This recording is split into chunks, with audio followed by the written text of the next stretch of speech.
You're now tuned into STWF TV, the Parlay Perspective. The Parlay Perspective.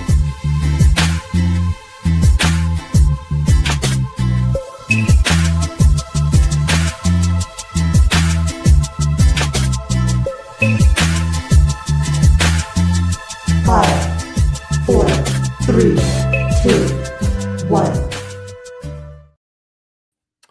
What's up, everybody? How you doing? It's your boy, Coach Lee. Happy hump day. Happy Wednesday to you. Welcome to the Parlay Perspective. We're ending my week tonight. My only day I'm on right now. But what's up, Will? How you doing today, brother?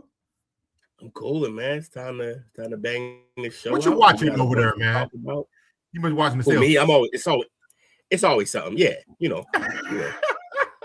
Who y'all You gotta do what you gotta do. I just turned it on. I don't even know yet. I'll let you know when they come back from commercial. Already. I think we got the T-Wolves tonight, if I'm not mistaken. That's a tough matchup. All right, man. So you know what? Let's go and get this bad boy. So we got a lot of stuff to cover tonight. I think we'll have a lot of fun with this show. Can you hear me okay? Yeah. Oh, yeah, you good. You loud and clear. All right. Sound like I got an echo.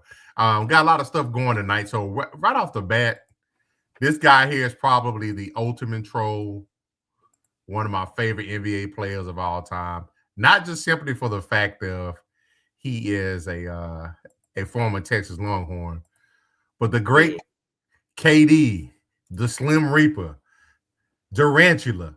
He's actually got a new deal he's got going on right now. Have you heard of the company called Sarabi? I think it's Sarabi. Yeah, I've heard very limited information about this. What's going on with it? So he's partnering with them. Well, first of all, KD, ultimate troll, right? We've already talked about it. He creates burner accounts. Yeah, on the whole nine. Just to clap back in, folks. So we seen videos of him where his hair looked like he had a haircut in a while. But he need to invest in Rogaine. That's what he need to be the front man for. Well, that might be next because the company he's with now is the other thing that he's been noticed for, and that is extreme ashy skin. Oh, yeah. Yeah, bro. Yo, if KD wasn't good at ball, he would just be one tall, ashy, bald-headed brother, man. It's crazy. So they say, so this company, he's partnered with them, and they address some jokes about his ashy legs. So they don't give any like how much he's getting paid, anything, but I do have a snippet of the actual as commercial. So hold on a sec. Here we go. Bro, KD, please put some lotion on your legs, dog. Why are you actually watching my legs so closely, brother? Every time I forgot to put lotion on my ankles, I think about that one photo of Kevin Durant's ashy ankles. I had 35 on 12 shots that night. That is way more important than my ashy ankles. No way KD can be that ashy. No way. LOL. OMG. It was a skin incident. My legs went viral. Skin incident is crazy. There's ashy and then there's Kevin Durant. So I've set a new scale for ash. Kevin Durant knows damn well that running down the court with ashy legs is highly flammable. I have yet to see that. I've been ashy in plenty of games. I might not be a millionaire, but at least I moisturize regularly. That's good. That's an affordable practice. Hopefully you become a millionaire like me. Hey, Chan, you need lotion at KD. I'm dying. Oh, is that funny? Okay. No wonder he always wears those long-ass leg sleeves. That is not the reason why I wear leg sleeves. It's because I'm cold in these arenas, not because I'm ashy. Next time you take a matter into your own hands, make sure it's lotion. That's actually pretty funny. I don't have a reply to that. Going to be the first NBA player with a lotion deal. Money. Yeah, he leaned in, man. So I remember early on in his career, he did not deal well with any of these type of interactions. He was always, and that's kind of how he got the troll label because he was clapping back so much. But if you pay attention, where we from, how we go, like all that clapping back publicly is kind of because you insecure. Like making a burner account is also because you kind of insecure. But it's gonna make it even worse. But But no pun intended, he's really grown into his own skin now, and like he definitely has gotten better with this, and I love that he's leaning in. This is that whole commercial or that whole advertisement is in the style of the mean tweets. I think Fallon did this. Yes, I think it's I don't know if Fallon's the original, but I think it is because he was who was popping when tweets became a thing. So yeah, Fallon does mean tweets. All the celebrities come on and read their own mean tweets that people say about them, the funniest ones. And I'm glad he did that. Anytime that KD's doing things to make himself more likable, I'm signing up because for a while there, he wasn't the most likable guy. And I think he deserves to be liked. I think he's one of the greatest players we've ever seen. I think he's funny. I think he's a pretty good teammate other than the situation with Russ, but Russ is not the easiest guy to deal with. So I understand. Yeah, this is everything about this is great. I don't know if you can tell that's how I'm feeling already, but everything about this, I'm here. Plus, me, I love comedy, and that's funny. You do. That's funny stuff. You do got some pep in you still. And actually, when I was reading this and looking at this, I definitely had you in mind because I'm like, he's gonna crack up, especially on the picture of the ash. Right, the ashy picture is crazy. That look like crocodile skin. That's bananas, bro. That's like you got to figure that out. You kick him out the house like that, man. You know what I mean? Yeah, like I had parents who let you. I was light skinned. I don't even get that ashy. They still wouldn't let me out the house like that. Oh, you run around looking like a powdered donut, huh? I know, right? Couldn't be me. Oh, Couldn't man. be me. So hold on. We got some new faces in here. We do. Cut C. Appreciate you coming through. Hope to see you many more times. We like to chop it up, have some fun here. Tonight's sports show. Yesterday was chop up in case you want to know our schedule, and then Mondays is a football show. We also got Jesse Olsen up in here. Shout out to Jesse Olsen, the regular, the normal, the guy who's got his name at a stool at the end of the bar. My man P Dollar's in here. P Dollar, honorary member. And then another, he's on the team at this point. That's why he got a chair at the end with a nameplate. And then Isaiah. Shout out to Isaiah. Appreciate you coming through. To you, appreciate y'all hanging out with us tonight, as always. Damn it, Bobby. They go Bobby. Bobby in the house? There you go. We give Pink Dollar some shout outs and Bobby pops up. Right. He's like, whoa. I'm number one here, buddy. Yeah. Don't worry, Bobby. You don't got a nameplate at the end of the bar. You got a whole booth named that. That's how that goes. Yes, sir. So I see Took backstage. Is he ready? Oh, if he's backstage, he's ready. I told y'all it's a party in here tonight. It's gonna be loud. You may not hear me. Remember, try to be here in some capacity. Happy birthday to the lady celebrating her birthday. Have fun. All right. But whose birthday? And my daughter Jaylee's 16th birthday. She got some Rugrats in here in the house, and they're partying. And yeah. Well, happy birthday. Happy birthday, young lady. The fella said happy birthday. You heard? You ain't listening. Yeah, she ain't hear that. Her and the Rugrats having fun. She ain't got time for you. The word with y'all though, man. Took in the hold himself. He using his free phone call. Using my free phone call. I kid you not, bro. I kid you not. Y'all know I got locked. Had I been on this podcast when I got locked, I definitely would have made a call into the show. I assure you of that. Oh yeah, definitely. I would have called in. I'd have had to. Bobby came in hot. Yeah. We're still sniffing some bad dupas. God damn, Bobby. You know what I think? You know what I think? Yo, Bobby out there being a pastor. He out there being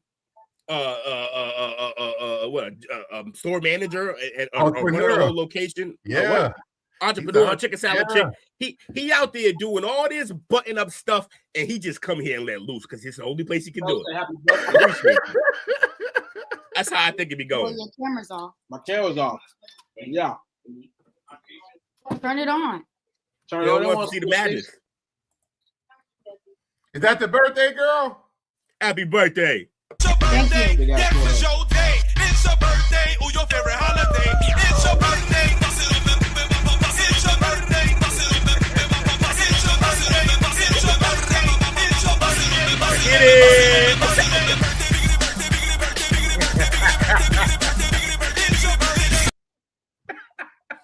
Happy birthday to you. That's how we do it. You know what I'm saying? Unlock my screen. You know what I'm saying? Unlock my screen. Chicken salad chick with a soda on the side. $P. So, when you came in, we just talking about our man KD getting a lotion deal. Oh, Lotion deal. KD don't want to be ashy no more. It was about damn time. Hi, brothers. Hey, sis. How we doing? And last time I checked, I think he's like one of the top paid NBA players of all time. And this contract here with Lotion is inevitable. It's unlimited.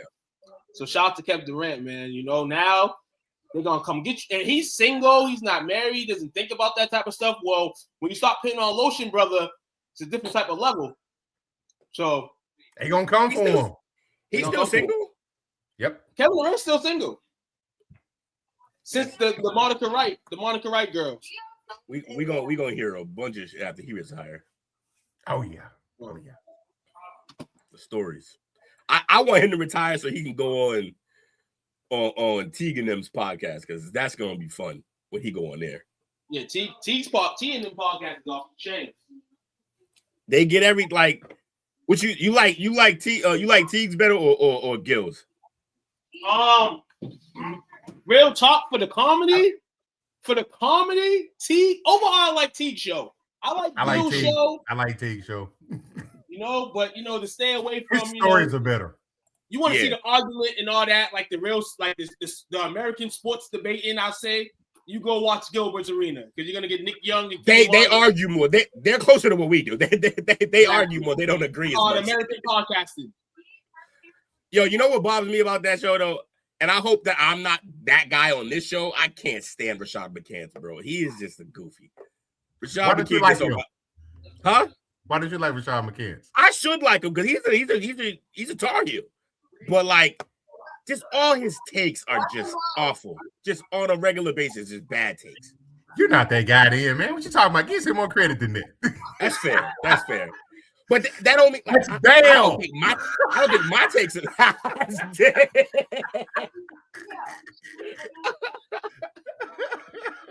Nah, man, Rashad McCants is my guy, man. You know, on the other I way. had a feeling you were gonna say that. But it takes a while, though. You want to know why? Because you're Rashad McCants, but with great takes. Like, he has bad takes. But the energy in terms of how you're confrontational like that, that's like you do that shit too. We kind of both do that. I mean, where's the crown? No, he's the man like me because he's the prop guy. He got crown. He is the prop guy. That's why I said.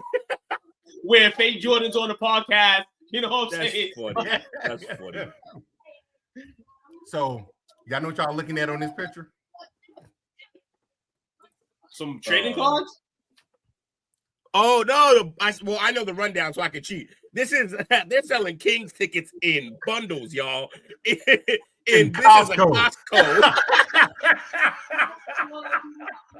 Oh, you buy tickets at Costco. So this is how the ticket scout basically 101 did. Yes. Yeah, bro. We're like 16 months removed from when they were lighting the tower because they were balling, and they were after every win they like that. They back to the Kings again. Mediocrity. This is what I say about it. We see all these different California teams moving, you know, and stuff like that, you know, and adding to go. I think the Sacramento Kings need to go. When you talk about expansion in the NBA and all that, and teams that may want to get an NBA team, somebody go buy the Sacramento Kings off Lottie D-Rocks and these guys, because this is terrible. Like, everything is terrible, and my guy Westbrook has to end his career there. Like, this is the worst thing ever. The Kings, it's bad. It's like the Cowboys in a sense. It's bad luck, I guess. Robert Horry's the referees in Game 7 of the 2001 NBA Conference Finals, you know, still hunting the Kings, man. Because they can't get it right for nothing, man. In a couple years, they've had it right. But then it's like the next year, they right back to where their fans don't want them at. Nobody wants them at. Yeah. For these tickets, though, this is not bad what to do. No lie. You know what I'm saying? And you're getting a good price So on you're them. going to always spin into a positive. I love that about you. No, it's not a bad thing to do. It's a bad thing that you have to do. Exactly. Like your franchise is crazy. Like we would go crazy. I was talking to my boy earlier. BC, Boston College, they're terrible. I'm like, to him, I'm like, yeah, man, those BC tickets are like 25 cents a ticket now. He's like, man, listen. He said they stink so bad. I think they're like $2 a ticket to get in that. To get in BC game. Like it is bad. And the Kings are bad. And then the NBA where revenue shared. So despite them having horrible ticket sales, it's like shared. You're lucky you shared. And that's more reason for them to boot y'all out of Sacramento and pitch y'all somewhere else. I got a quick basketball question for y'all. Yes, sir. Like me and Took said, we would come up with some extra stories when we thought of them. Jaylen Brown recently, he's been talking a lot this year, like a lot of yapping, and some of it's been great, and some of it I got questions about. I want to see how y'all feel about this. But he recently said, I don't got the exact quote, but I'll give you the exact gist of it. He basically said this has been his favorite season in the NBA so far. Is because he playing by himself? Do y'all feel that's okay for the second star to be saying when your number one star is out for the year? And let you know that all the speculation of some friction there was there. There had to be a little bit. See? How crazy that you took that take, Will. Because I'm usually on that ride. But I'm gonna take this, I'm gonna take that, and I'm gonna throw you another card. Let me guess, you're gonna go the other way? Yeah, that's what we do. No, I'm gonna say this. I'm gonna say this about Jaylen. I think because remember, these guys, him and Tatum, were drafted so high, lottery, top 3, and both second drafts, that the pressure off the rip was on them to go once they started winning and started proving that they could play with the LeBrons and the Cavaliers and all that. Every year was like the Celtics got to win the championship. So these young guys were put into a phase, though they're young, they got to win the championship. They got to go win. They got to go win. And then you finally are in the host to go get one, and then you lose to the Heat and other teams that you shouldn't have lost to. So now the pressure continues to be on you. You finally win one, and the pressure is still on you. This year is different because, yeah, Jason Tatum's injury, but I say about it is there was no pressure on the Celtics during the season. Everybody was counting them out. They wasn't supposed to be where they're at right now. So there was no pressure ultimately. So now they're coasting and they're playing like a great team without Jason Tatum. I would be feeling this season as well. The haters can shut up a little bit. You can't say nothing to me, motherfucker. We're on top. You know, and you can talk on the podcast. The truth is, though, like, you know, so that's how I feel about it. The truth is like, we're doing okay. Like, everybody looks at the record and says we're doing great, but we're like 1-6 versus teams above 500, and the rest of it is under 500 teams that were winning. And you got to play who's in front of you. But yeah, I just don't like some of the comments he's been making this year. I think it kind of stands out that he's. What's topics? You know what I'm saying? I think he's kind of making it a point to point out that, like, talk about that in a little bit. I could be the guy. Patriots all day. They looking going crazy. Hey, you don't want to hit. Hey, you're a Patriots fan, so my man Will here, he got a Patriots hat on. That's my guy Snyder over here. He put it on the show real quick, man. He want to give a quick little observation. You know, he want to look. What up, bro? What up? He's a Patriot fan. You know what I'm saying? So he's like, go Patriots. We out here. Yeah, of course. Oh, you know, I'm a Cowboys fan. Our season been over since 25 years. Like week 8. Like week 8. Nah, so yeah, I think there's been too many comments this year from him. Like it was that comment, and then there's been other comments that he's made, just like, bro, just ball. And you gotta realize, you gotta say let too. Everybody, let the game speak for yourself, man. Words can get words and things you say, and as much as we don't hate Jaylen like that, we're hearing him a lot now. So a lot of the stuff that he's saying may come out as like a shot and stuff like that. But I love it. I love it for media. Because I love who he is. I love who he is. You love it because it's you know, issues in our locker room. It's the Celtics. I don't think it's an issue. I don't think it's an issue. Nah, I don't think it'll be an issue either. I don't think it'll be an issue, but I just don't like that. I think it kind of points to like he feels like, yeah, I feel like he feels the type of way that he was drafted before Tatum at the same exact pick, And Tatum came in, and it's really been Tatum's team since he came in. And I don't think he really liked that necessarily. He even went as far as to point out all the sacrifices he had to make, and that he has been making, and that he could do all this. We just haven't seen it because he's been sacrificing. Like, yo, bro, just climb down off that horse and wax your cross already. Cause like it's just a lot of me.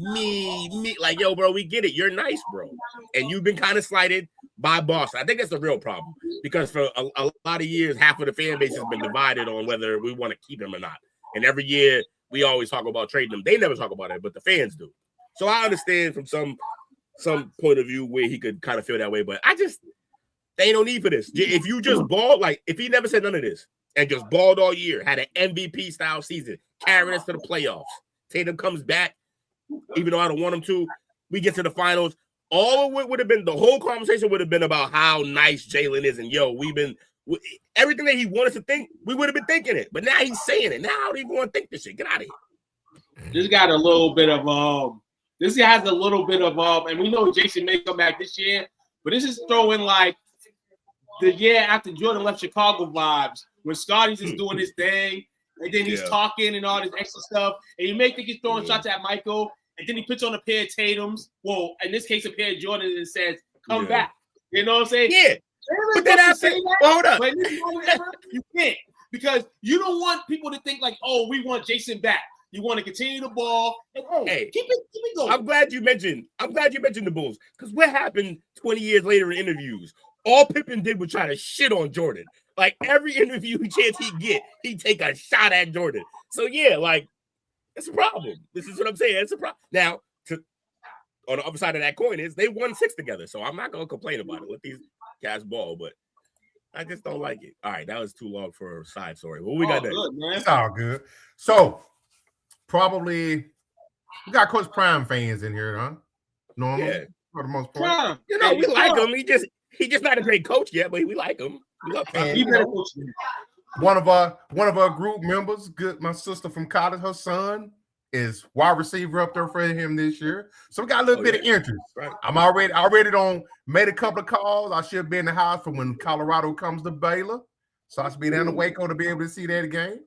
Shout out to my brother Rodney. Make it happen, Captain. All right. So Coach Prime's he runs a real tight ship. Like you say, it's my opportunity when it comes to coaching, but as far as trying to mold them to be young men, that's pretty good. Wait, order next year? What?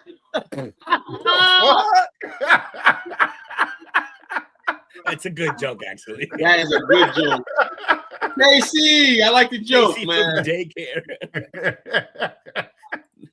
That kind of threw me off for a minute. I'm like, what? Like, damn, they going around with 2 claws. Shit. That's what I'm saying. I'm like, this person got to be here on your behalf, correct? Like, what is that? No way. So, Coach Prime, here you go right here. He got some new rules. His new rules, first of all, I'm going to read a couple of them off. His new rules are players can face fines up to $5,000 for such misconduct with penalties tied to NIL earnings to reinforce professionalism. This is pertaining to public and social media misconduct. Attendance-based accountability. Players are fined $500 for being late to practice, $2,500 for missing practice, and additional fines include $400 for late meetings, $2,000 for missing meetings, $1,500 for no-shows. Dress code and behavior rules. Players are expected to adhere to a strict dress code, including no slides or headphones in class and no wearing hoodies or causing distractions. Maturity and respect. Coach Sanders emphasizes the need for players to show maturity and respect, warning against disrespectful behavior. So, first off, let's get this going real quick. This sounds Bill Belichick. Man with your hair. You're a grown man. Don't play with your hair while you're talking to another man. Okay. We know the Wake up! Wake up! Stand up, man. Stand up. Not out on the street. You ain't gonna play. Get your ass. Stand up. Just stand up while I'm talking. Look up, play. Cool. In class, you dress for success. I don't want to see no slides in class. Sit in the front of your class. You don't understand why. When you get the failing and you're in the back of the class, but now you want to go holler at the teacher, see if they can help you out a little bit. No, because you've been in the back of the class dressed inappropriately and not respecting your professor and not on time. But you don't want them to give you a grade or something. So a few of our guys who jumped in the transfer portal, you probably thought they would just leave. No, they flunked out. They had several F's. Am I right or wrong, coaches? Correct. And I get grades every week, every 2 weeks. I believe they're getting grades. 2 weeks. So I know where you guys are. And some of you in this room right now, you're doing that in the class. And you have an amount of time. You're killing yourself. You're putting your own gun to your head. But in class, dress for success. Sit in front of the class, respect your professor, and be on time. In the locker room. Walked through the locker room yesterday. Seen a few socks, pair of drawers on the ground or whatever. We don't do that. We pick it up. So what we're going to start doing, we'll count the number of items that's on the ground, and that's how many hundreds we'll do as a team. You got that? At the conclusion of every day, we're going to take a picture, and I'm going to show you the picture. We may have it up in there. We don't really have team meetings like this in off-season much, but we'll probably put the pictures up in the weight room so you'll know we're not just doing this crazy. That's when you spin on the third. Where's the spin going to go? How's it going to install itself? Where's it going to go if you spin on the third? Nowhere, right? It's going to be right there for somebody to sit on it or fall on it. Don't spin on the third. We're going to have trash cans, and make sure it's trash cans all around the field. Like every 15 yards, all around the field.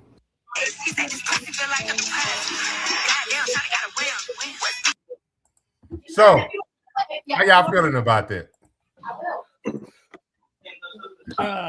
Sure. I mean, okay, coach. Like, I just don't really know to do it on it. Like, sure, all right. Like, I like you trying to run a tight ship. But here's the thing.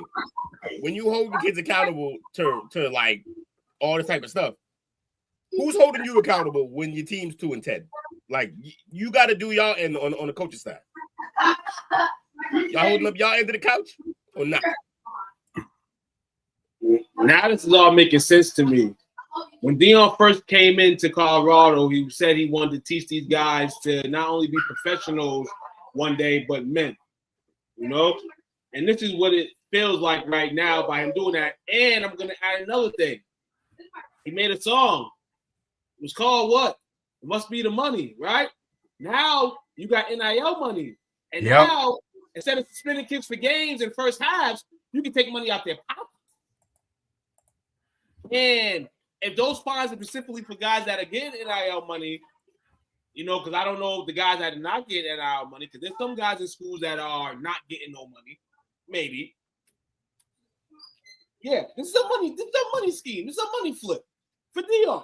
When I saw that, it may not be sound. I might sound crazy when I'm saying it, or like this and Dion. Well, he's not getting the money. I mean, no, he's not getting the money, but the department's getting the money, and it flows right back into the organization, you know, and things like that. So, I mean, this is something that a lot of schools are probably going to do or already do already. It's just not public like Dion's making it. So, you're going to start seeing other schools develop this as well, because now you're getting paid. So now you can take money out your pockets for poor behavior or things that teams can make rules of. Spin on turf. Oh, Lord. I just don't like when coaches have rules that the school themselves don't have. Like slides, like if I'm going to class, I'm already busting my ass all the time playing football and being a student athlete. Like, can I be comfortable? Is that okay with you, coach? Like, Jesus. But I get what he's doing, and I don't hate it. It's just Bill Belichickian, and it's in college. It's not going to work. I see it from both sides of it. One, from the, like Two said, these kids get NIL money. We talked about here before on how crazy the portal goes because these kids are driven by money now. If you can motivate them by hitting them in the pocketbook, because most of them can afford it now, then you might get the results you're looking for. On the other side of that, how long before they unionize? Or how long, because everyone knows that your rules and shit is annoying at the school before you can't recruit. You already struggling with recruiting. It's Colorado, and not everybody just signed up to go to Colorado. Like, it's not a prestigious program. So, like, hello, Dale. Oh, look, it's Dale. Uncle Ruckus.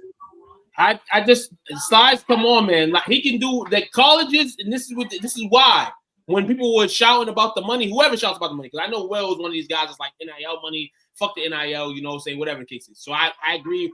I agree with it since what he's saying because he's standing on his fencing like he's always been. But when guys get money now, you can find them this type of stuff. You can do this type of stuff. You know what I'm saying? For this now. This is just not now about the school books and nothing like this now. This is about financial. And you gotta start holding people accountable. That money is making it more of a job. They're leaning into the money part. They're making it more of a job. You got to go to your job in a proper uniform and saying the same thing. I mean, look, it's not like I don't get it. I just good luck, Prime. It's not like people are flocking to your program and you laying down rules and putting them on social media for everybody to see that it's gonna be strict there. It's not going to help with recruiting. Why would I go there when I can go have a party at LSU?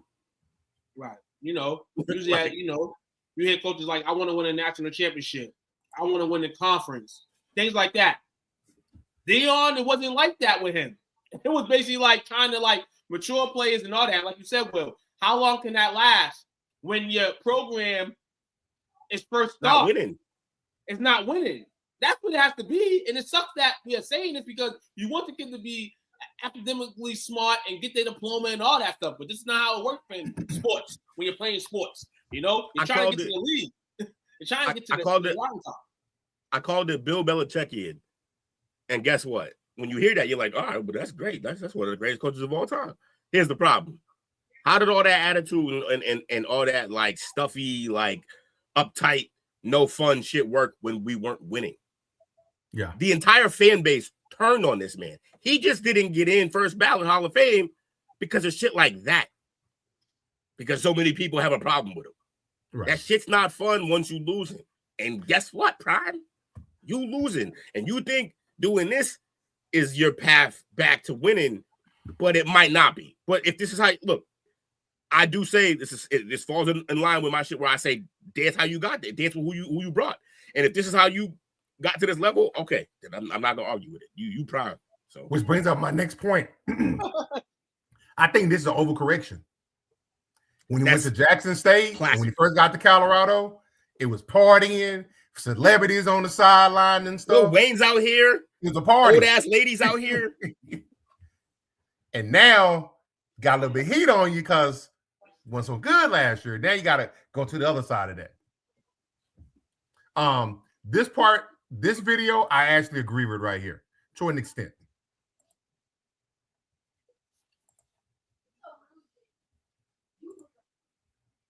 Wear your old team's gear in this facility. That's disrespectful. That would be like your lady that you have currently wearing her ex stuff. How you feel about that?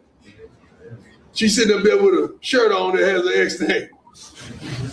While you taking it and feeding and booing her up. That's how I feel about that. When I see you come into the cafeteria, you eat our food with your last teams on. Obviously, if you want to stay there, you should stay. Honestly, I love this, but he shouldn't even have had to say this. Why is this even a thing that has to be talked about? I would like just for the sake that someone else decided that they agreed to have me come to their school and they paying me. I'll stop short of burning all that shit. Like, I don't like, what do I need it for? I got all new gear. Right. But so, yeah, that's crazy. Why would you be wearing that? That's crazy. Unless you don't provide them with new clothes, though. If they're not providing them with clothes, I'm going to wear whatever I got. I'm pretty sure this cat, with them being a D1 school, with the Armor endorsements, hey, I know they're getting geared up. And, they better. And I understand that. I always thought that was weird. When we had guys that, like, when I was in school, we had guys that were like from Florida and Miami, you know, they failed out and came to our school because they can play right away because it's Division II. And I always thought that was kind of weird, but then I thought about it. That's what they're trying to get back to. And a lot of them, they come down, get their grades right, and go right back. In this situation, you're at a D1 school. You should be wearing a D1 gear.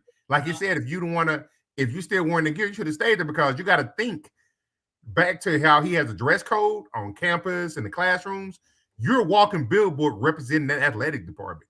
Yeah. And you can't do that by wearing USC gear. Someone else. Yeah. Absolutely not. No, you definitely No, can't do that. this one I'm all in on. Yeah, this one makes sense. All right. Yes. All right. Rutgers. That's up by y'all's way, right? That's Jersey. New York. That's Jersey? Yeah, Okay. Yeah, Jersey. They're in a little bit of trouble right now. They lost 5 between they joined the Big Ten Conference in 14-15 season. Mm-hmm. The last fiscal report for 24-25, they showed a deficit of $78 million. Since they joined the Big Ten Conference, they are negative $516.9 million. It's that Big Ten for you. You know what's crazy about that? There was a few years where on the recruitment trail, basketball-wise, I'll say, that they were getting a couple guys. Notably, guys that are in the league now, Derek Harper, you know. Yeah. Ray Rice? Ray Rice was Rutgers too. Yep. So, in that case, they had twins, I believe. When that NIL money was given to those guys, it's like, oh, snap. Rutgers is going to be something else. Like, you got those two guys. People thought Rutgers was probably going to, be one of the top 10 teams in the country. They ended up not even being that, but not even a sniff to that. But those guys ended up going to the league. So that comes to show you that now nobody don't want to go there if the coaching situation ain't right for them to win. So I can see you losing money. You join the Big Ten as Rutgers, normally of the Big East, that wasn't really that good in the Big East, to go jump to the Big Ten. You're out of your rabid mind to do that. You did it though, but you don't have any teams. Like your basketball team ain't popping, your football team ain't popping. They gotta be one popping, but they had the blueprint at one point, getting recruits. But those recruits didn't get money to the school the way they wanted to. They didn't have an undefeated season. They didn't make a conference tournament and win it. So it's bad. They'll just join this show the same way that I joined the entire podcast. Just couldn't take it anymore in the chat. Had to get on. What they spending money on? Telling you. They're spending money. Or is this? They're spending money on recruits. No, they ain't. I mean, they spent it on a few last couple of years. Yeah, last year. Dylan Harper. Who else was on the team? Dylan Harper. Who was the other one? It was Dylan Harper and Ace Bailey was the other one. That's what. Yeah. I want to know how much they're getting from the Big Ten. Is it evenly distributed to all of the school, all the members of the conference, or is all the money being given to Michigan and Ohio State, like the Big 12 used to do with Texas? Texas used to have that damn Longhorn network taking all the Big 12 money, and all the other schools were crying broke. So hey, get their money up. Hey, shake them trees, man. Shake them money trees. Yeah, they're just in a bad situation because they're not one of the best teams in either football or basketball, and they have problems. That means are they good at anything? Are they good at hockey? Are they good at anything? Jesus. BC not losing money though. Huh? What happened? BC not losing money though. I think it's because they're a religious school though. Christian BC school. not losing money. Catholic You know why school, I mean. BC's not losing money? Look where they're located at. Okay, Yes. what's that got to You do know with what? I just looked up something. I like They to located look in up Massachusetts, stuff. dog. They gonna tax that and get them that money right back. We're better fans. Do dumb shit. So they said that they lost what they lose last year, $78 million last year. it? Okay. Rutgers. Uh-huh. Yeah. Who won a national championship last year In basketball? in football? Ohio State. Football. So the football department is probably going to be their flagship part of their athletic department. Yeah. Okay. But last year, their entire Conference. with their entire athletic department at Ohio State, Okay. negative $38 million. So everybody's operating at a loss. That's just how it goes. Yep. It's like any Forbes company. The company itself is worth X amount of dollars, but on a regular basis, they're operating at a loss. That's if you sell right now. If you sell the whole thing, that's what they're worth. But they operate at a loss. That's most companies. That makes sense, then. Most companies are in the red. Philly Mike OG talking that shit, Coach. Coach Lee need to take the cam off. His live stream stinks. Like he's scaring kids. Do you know this dude? Not at all. Oh, you don't know? Oh, man, Mike Philly, man, you stink just like the Eagles. You heard?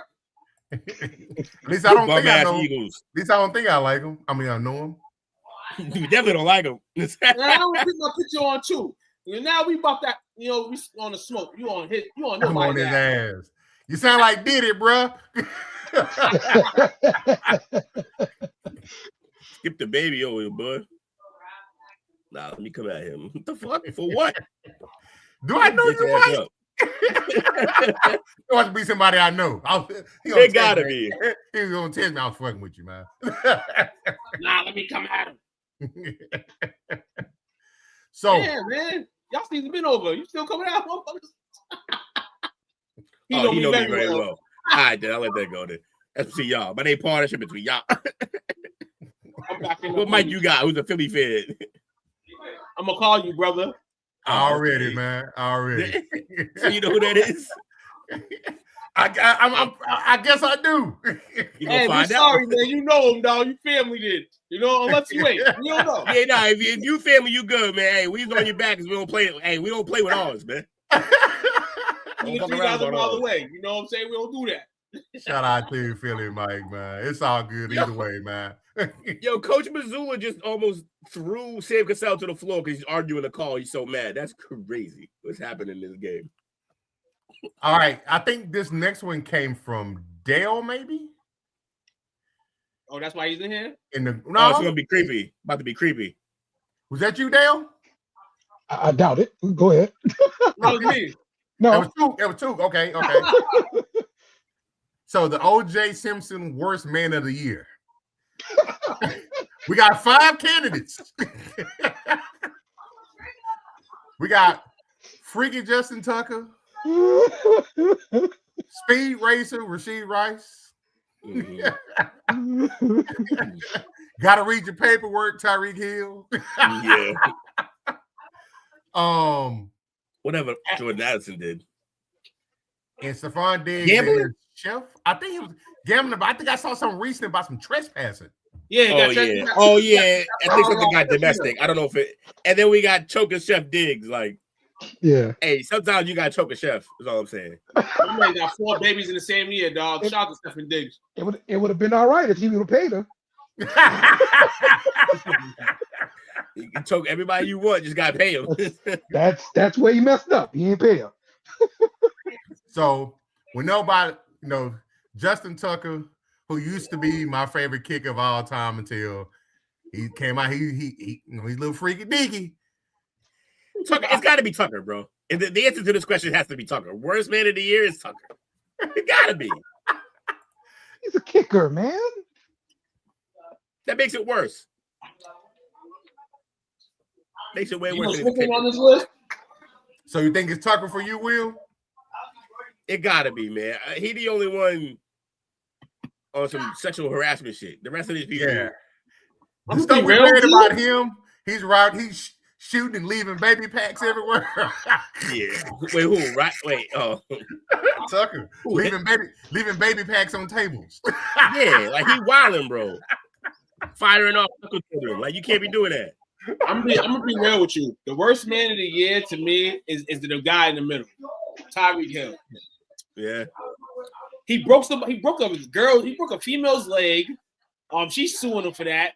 Then the baby mama drama with the I forgot the guy's name. He used to play for the Chargers though. His sister. Oh, Jennifer Curl. Exactly. His baby mom. She over here trying to take his cash. The whole incident with the whole before the game stuff with the car and the cops. Yep. I'm talking about I don't want to be in Miami, and then at the same time, 2 weeks after, like I want to be in Miami. The whole decline for basically top 5 receiver to is he a top 10 receiver? You know what I'm saying? Like injury last year. I did OJ was just know it's not Diggs. It's not Diggs. Yeah, I'm with you too. It's Tyreek Hill. Right now. It's Tyreek Hill, bro. Tyreek. Hill over Tucker. Yes, I'd say him over Tucker because Tucker's bullcrap kind of was like before the season started in a sense. So he was kind of already booted off the boat. He paid the people. Who did he pay? What we talking? He paid So that makes it right now.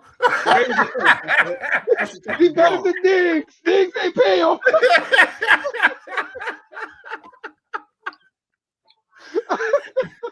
I think all this is Dale telling Unc I need to be paid. Like, what do we? No. It was not that. I mean, no, I'm just saying, like, the same thing with Diddy. Diddy got the documentary out on him because he didn't pay his people. You got to pay him. That's true. If you don't pay him, it can come back to bite you in the worst way. Yes. Hey, but Stephen Diggs on the low, he got some stuff out with this guy that he said Stephen Diggs gave him a pill and basically, I don't know if you ever heard that story. Wait, who went? Did he? We'll see. So one dude basically said that Stephen Diggs gave him a pill to sleep and basically did some crazy stuff to him. You know what I'm saying? Down low. And Stephen Diggs got and AB the other day posted a picture of Stephen Diggs. He got leopard prints on his back. And AB said, man, the stamp tramp of the league right here.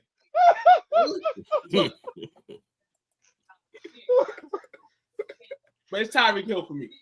Defend your man, Will. Defend your mans. Oh, Diggs for what? He makes his own choices. Bro. He makes his own choices. He going to Providence now to celebrate the Super Bowl game. What up, Sterling?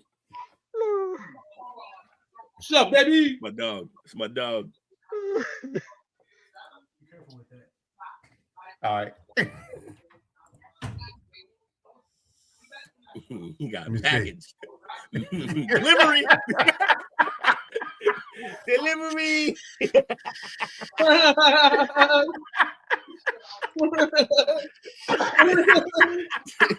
Delivery. All right. You pay now. So Josh on the podcast. I'm a big fan of this kid. We talked about his dad a couple of segments back, but this just continues to show the mockery of the Pro Bowl. Shedeur Sanders was added to the NFL Pro Bowl roster today. Hey. About 2 days ago. Let's go. Yuck. When is the Pro Bowl today? Don't know. There you go. Be sure to check it out, y'all. Do they play It's a great play game, or is it? I think it's like a flag football game. That's pathetic, y'all. And like some skill competitions or something like that. Mm-hmm. I'm here for the skill competitions if they take them seriously. Patriots win Super Bowl. Quarterback competition would be lit. Nah, competition would be lit. See how about to win, baby. All that would be good. Yeah. But you got to have the big names though.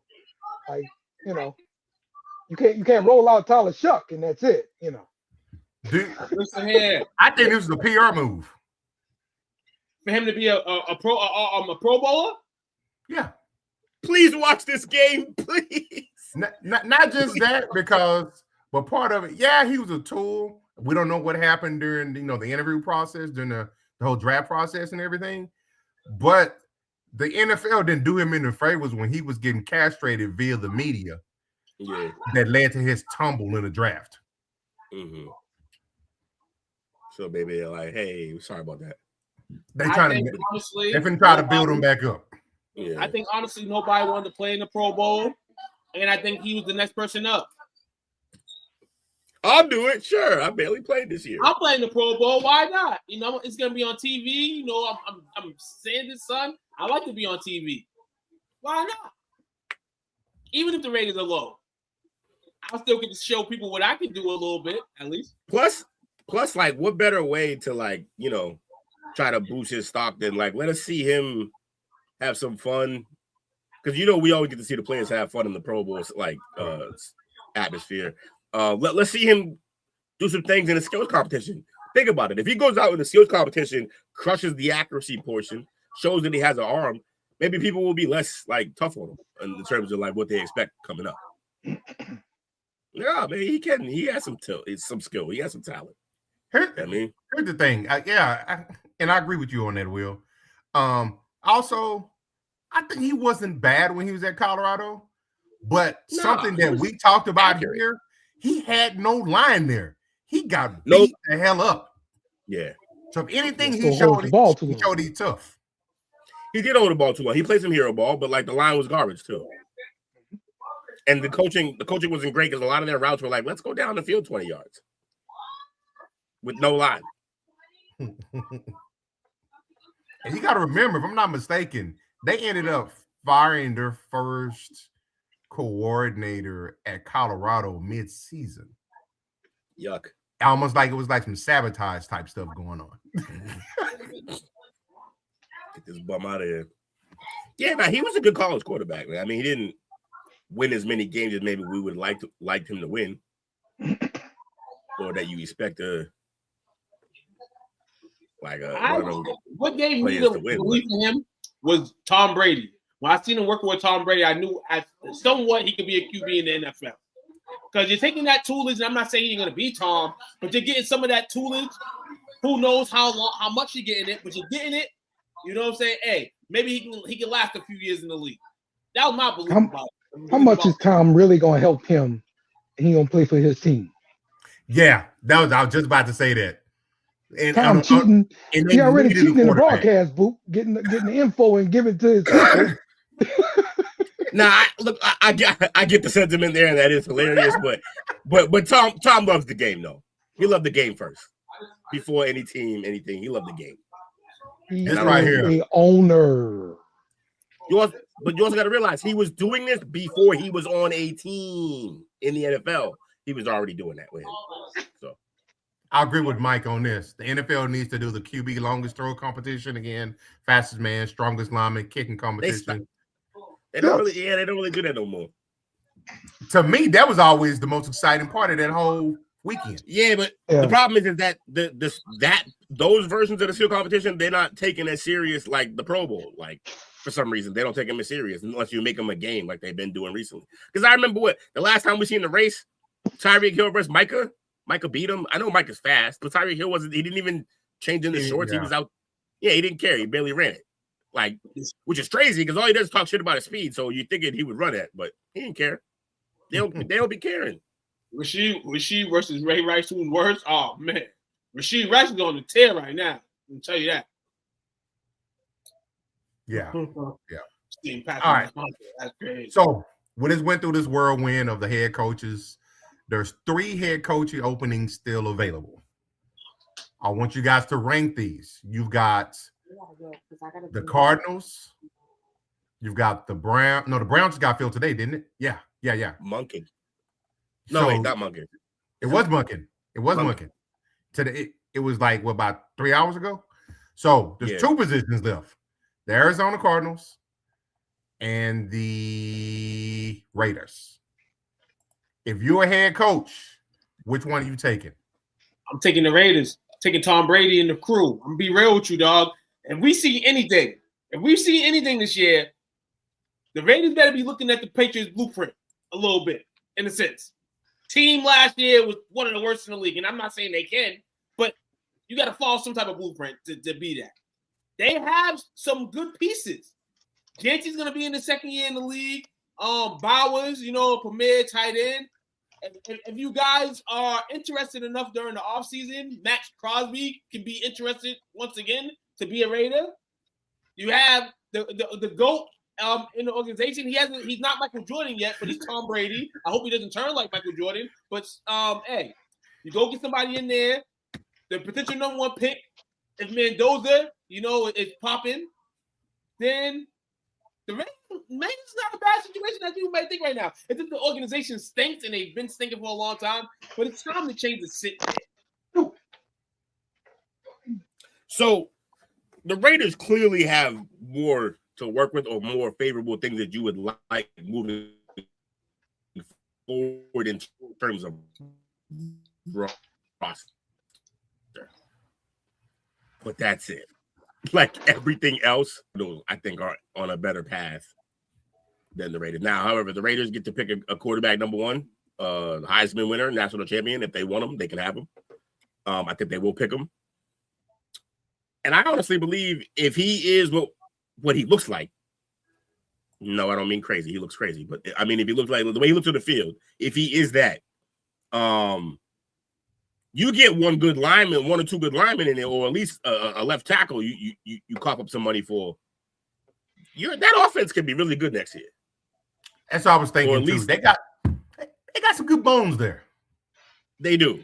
They got a pretty serviceable defense. You got a beast and Max Crosby over there. And they have a defense that if you add two pieces, just two okay players, like not necessarily even Pro Bowl level, but just under Pro Bowl level on the back end, and then keep them off the field the entire game because your offense is better. That defense can be great. I believe that. Crosby's that good. That if you put enough around him, yes. But yeah, it's a better job. Plus, like, what do you do with Kyler if you take the Arizona Cardinals? What do you do? I think Kyler might. I've heard he might end up in New York with the Jets as a trade, but we've seen how many different scenarios the buyout sucks. Yeah. But to him, does he want it enough? I think it's not a skill with Kyler. It's mental. Yeah. Kyler Murray, welcome to the Jets. That won't be good. See, the Raiders cap space, they have, let's see, $81.3 million in cap space. Yeah, they have to have space. That team's garbage. They're not the Saints. The highest paid player is, of course, Max Crosby. But guess who the second highest player paid is after that? Wait for it. It's not McConnell, is it? No. Oh, that'd be hilarious. It's not Jonty the rookie, is it? No. He's numbers 5 or 6 at $2.4 million kid next year. Bauer's still rookie deal. I can't stand. Who? DeMarcus? No, wait, who? Geno Smith. Oh, Geno. Of course. I didn't think of Geno. I forgot he was even. I thought there was going to be a Geno Smith. I figured he'd go. He's an $18.5 million hit. That sucks. To have that much money while paying a bum quarterback that much. Oh, I take that back. That's his guaranteed salary. He's a $26.5 million cap hit. Safe to say he won't be playing a lot next year, so he don't reach the incentives. Shouldn't be. Oh, I mean, if you're gonna get Geno Smith Mayo next year, if he's not on the field at little capacity, if they don't go get this QB, if they get this QB, then he should know the writing's on the wall. But even in that case, you're gonna hear Geno a lot next year. You're gonna hear him a lot because after the season ended, he already felt like the Raiders were trying to turn away from him anyway. You know, after obviously signing him and thinking that he was gonna be what he was in Seattle, and he wasn't. Can they get out of that deal? Can't be too much if it's a 20. Out of Geno's deal? Yeah. Yeah. What's the dead cap hit? Dead cap is the 18.5, the guaranteed amount. Oh, that's nothing. Or if they do him as a post June 1st hit, $8 million. That sounds Somebody better. said Kyler Murray, welcome to the Jets. Not going to. I don't know. Somebody in there? Geno back to the Jets, y'all. They're gonna be like, yo, we messed up with Darnold. Let's see if we messed up with Geno. Maybe so, because they definitely messed up with Sam Darnold. That's what I'm saying. They already messed up with one. Maybe they'd be like, all right, we'll try it again. They messed up with Ginger Cuz. Damn, Ginger Cuz. What happened? Ginger Cuz. Oh, Ginger Cuz. Yeah, that was hilarious. Ginger Cuz. All right. So next up, got a lot of coordinator shifts. Got a lot of guys that used to be head coaches having to take coordinator jobs. Who do you think out of the former head coaches, specifically Dabble, McDaniels, Gannon, is going to be the best at their positions? I think Dable. McDaniel. Yeah. Who? McDaniel. McDaniels. Josh. Oh, McDaniels on the Chargers. Mike. Yeah. McDaniels with the Chargers. Yes. I think he got more to work with because He got more to work with. David went to the Titans. Yeah, but don't fuck them up. So the Chargers are already on a little roller coaster anyway. Don't be the guy that fucks the roller coaster up. I think Dable, because ultimately he's still in a sense a head coach to me. You're in Tennessee where they got a coach, but you was just the coach. And honestly, you got fired because they couldn't get right. You know what I'm saying? With what they wanted to do. So I feel like him in this situation is kind of like you have a coordinator tag title, but I think he's the coach of the Titans. If we keeping a buck right now, we ask. Yeah, Yeah, that part. But look, they were gonna have. He's a quarterback guy, so maybe he can get something out of Ward more than what we expected. But yeah, Mike McDaniel got too much to work with over there. Titans were ass for sure, but like the Saints, that were ass. We see He beat them. He beat them. From the Titans. He beat them. As the season goes. Of course, you're gonna say you beat the Titans. Hang the banner. We did. But hold on. Hang the banner. You got Molly up the Titans? Doesn't matter. We won. Hold on, no. Tell me what The object of the game is to score more points than the other team, and we did that. Tell me what happened It that doesn't game. matter. I don't even remember. That game. I don't remember. It doesn't matter. I know we won. No, I'm asking you. No, it does matter because ultimately they're not that far from the Saints are far, and the Titans in the same location. It's not a big gap between the two teams. Oh, it's a huge gap. The Saints We can beat move. them. No, it's not. We beat them. No, it's not a huge gap. You beat them, but it's not a huge gap. Stop, pause. Let's talk about the Cowboys and where you sit. Because you don't sit very far away from either of us. Thank you very much. Hold on. Y'all got our former OC.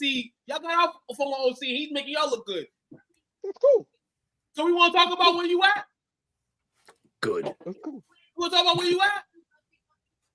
Sure. Go ahead. Where was Sean Payne at before he was in New Orleans? You got. You want to talk about that?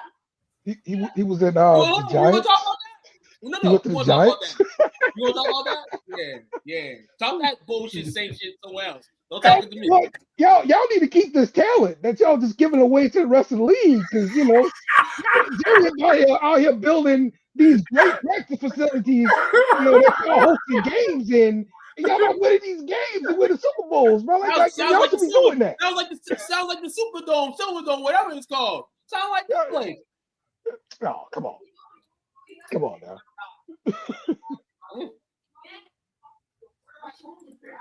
I love it. All right. We're going to take a look at predicting and landing spot for the top NFL free agents for this season. It's based by position. First one, the top free agent at quarterback is Daniel Jones. What do you think he ends up at? Daniel Jones. I think he stays. Torn Achilles. I think he stays in Indiana because they recognize, damn it, we got a quarterback here, and he looked pretty good. He's got this torn Achilles thing. We're gonna help him get through it, and we're gonna get him for a cheaper price than he would on just the normal open market. And so they're gonna resign him. I want to be very clear here. Very clear. I'm not saying that they won't do it because they just might. But that is dumb as shit. To sign a guy who's been good for exactly 10 games in his entire career, and it just happened off of an Achilles tear, who's a mobile quarterback, it's dumb as shit. Do not sign that man in the end. Absolutely not. Go get Mac Jones or something. That's the thing that get GMs fired. That's the exact thing. Go sign Willis. If you want a shiny new toy to play at quarterback, do not do this, especially when we know Steichen's history. We giving Willis a starting job now? Really? We're giving Daniel Jones a starting job back out off of an Achilles? Really? Listen here, we gotta go with the pot top. So if the market gives Malik Willis that type of money to be a starter, then he's gonna be a starter. It's a hot button situation for me. Okay. So which GM will keep their job? The guy who gave the starting job to Willis, or the guy who signed Daniel Jones? Which GM stays around next year? We're talking about the coach here. We're talking about the coach here, man. They cursed. They've been cursed at the QB position for a while now. Since Luck. Yeah. Since they cursed Luck. So it doesn't matter what they do. But like Will said, keeping a guy that's not going to probably play for you this season, is that a good idea? Hell no. You got a bunch of disgruntled fans that's trying to win now. What the fuck? Mike can't stand there, dude. I know. NFL legend version of Brandon Jennings living off of one good game. You know what's funny though? Brandon had rookie of the year season. Nobody over here comparing Daniel Jones to Brandon Jennings. Yeah, and that was the end of his fucking being good. He to be fair though, nah. Look, he won rookie of the year, winning rookie. You know who else won rookie of the year? Michael Carter Williams. That shit don't mean nothing. Nah, it just means that Michael Carter Williams, dog. Michael Carter Williams. I loved him at Q's. Michael Carter Williams was a goddamn bum in the league. Stop it. He's a bum. Right, so Daniel Jones, they do predict him to go back to Indy. Hey, running back. Agree with me. Running back Travis Etienne. By the way, I just want to point out, if that's what everyone thinks is going to happen, then that means automatically it's going to fail. Because guess what? How have their decisions been at quarterback since Luck? Awful. Yeah, they were pretty good. They were pretty smart to sign Daniel Jones because I mean, with the way he played for them last year, we would call him Indiana Jones. I think they had more to do with Taylor than anything. But look at it there. Yeah, Taylor go Steichen and prove to me they can't do that with other quarterbacks. They're cursed. They're cursed at the QB position. They're cursed because once happened to Daniel, they went undefeated. Then they started losing, and then as soon as they started losing on the losing streak, then it's announced that this man he got a crazy ass injury. And then what happens next? A season-ending injury. They just cursed. And Daniel Jones is part of that curse now. Yeah, he was playing on a broken leg. That was wild. You shouldn't have been doing that. Speaking of cursed, it just came across the NFL Insider list Ty Simpson and Malik Willis as potential options for guess what organization? The same. Browns. The Cleveland Browns. Okay. Adding more quarterbacks. Okay. Just bring them all in. It's a numbers game, like dating. You just gotta keep trying until you get one. You know what hurts? Sprinkle that magic on them. You know what hurts your heart, man? Shedeur cheaper than Manzo. Those are Raiders. Go trade for Shedeur. Las Vegas. What are you doing? What hurts my heart is I don't never play the race game, but they got a brother at GM. He ain't doing us no salads. Do better, my man. We want you to hang in there. He gotta go. He's not building the team over there. Not no more. All right, Travis Etienne. Where do you think he's gonna go? They gotta resign. Although they really do like the rookie. Right. Yeah, do. They so do. He takes a walk somewhere. Where do you think he's going? Dallas. Somebody you said that needs a running back. Even though Minnesota might make sense. Okay, that's a good one. Will? Well, I already voted, but okay. Kansas City. I think it's a good spot for him. Kansas City too. They got him predicted to go to Kansas City. Yeah, that checks. But I think that's a year too late. They needed him last year for sure. They needed him last year. He might not have been hurt. All right. Wide receiver, George Pickens is the top free agent. Where do you think he goes? New England. New Orleans. He wants to stay with Chuck. You go to the Patriots. I have a feeling we're gonna push for him, like real hard. I think we're gonna go after him. God, don't do it, bro. I really God, don't want don't do to. it. I don't want to because you're as just gonna good as waste the money. he is, I just don't know if you could trust him to be a number one every week without causing problems. I don't know it yet. He didn't cause. Did he really cause problems in Dallas? Not really. No, not But he did have that stretch of 2 games or 2 or 3 games where it seemed like he checked out. And we can't have that. But it could be from shit play calling too. It could be. We can't have. But that's the thing, though. That's the thing, though. The only part of Dale's crusade that I will say checks out, it's not that we don't use everybody. It's that we don't use everybody every game. Right. We spread it out. Like whoever's open. Bob Douglas, bro. Who else is there to throw to? You always say this. Who else is there to throw to? God dang it. So they predict him to stay with Dallas. Let's go, I think it's a bad move for y'all. Don't get me wrong. Like with him and CD out there, y'all great. But I do not understand why you're paying CD that much if you need another guy to be paid that much. Yeah, go ahead and use that money on both them wide receivers. And remember, Bengals. remember when the Bengals were in this exact position, we all said the same thing. You can't pay T. Higgins. It doesn't make any sense. You got to put that on defense. And they didn't listen. They put the money on T. Higgins, and what happened to that team? You can't block for the quarterback got hurt. Guys. It's not really what did it though. Like the truth is that the team had no defense at all. And it doesn't matter how good your offense is if you can't stop a nosebleed, you're done. So I don't know. I don't think Dallas should do it. I think there's got to be service. Like every year, there's a Jacoby Myers out there. You don't think you could put Jacoby Myers into CD Lamb and have similar offensive success? Nope. If CD's out there, I think they got a budding star. I think they got a budding star at the number 3 right now in Florida. Listen here, anything shows you what happened last year. CD got hurt twice. We need Pickens. Don't be trying to take our dog. Look, I'm fine with that. Here's my thing though. Then why are you paying CD that much? We already paid him. Time to move on. Hey, gotta move on. I mean, you're crazy. If he move on, he's a $68.8 million cap hit. You're crazy. Even if you cut him post June 1st, he's still $30.3 million hit. Hey, y'all got money to play with.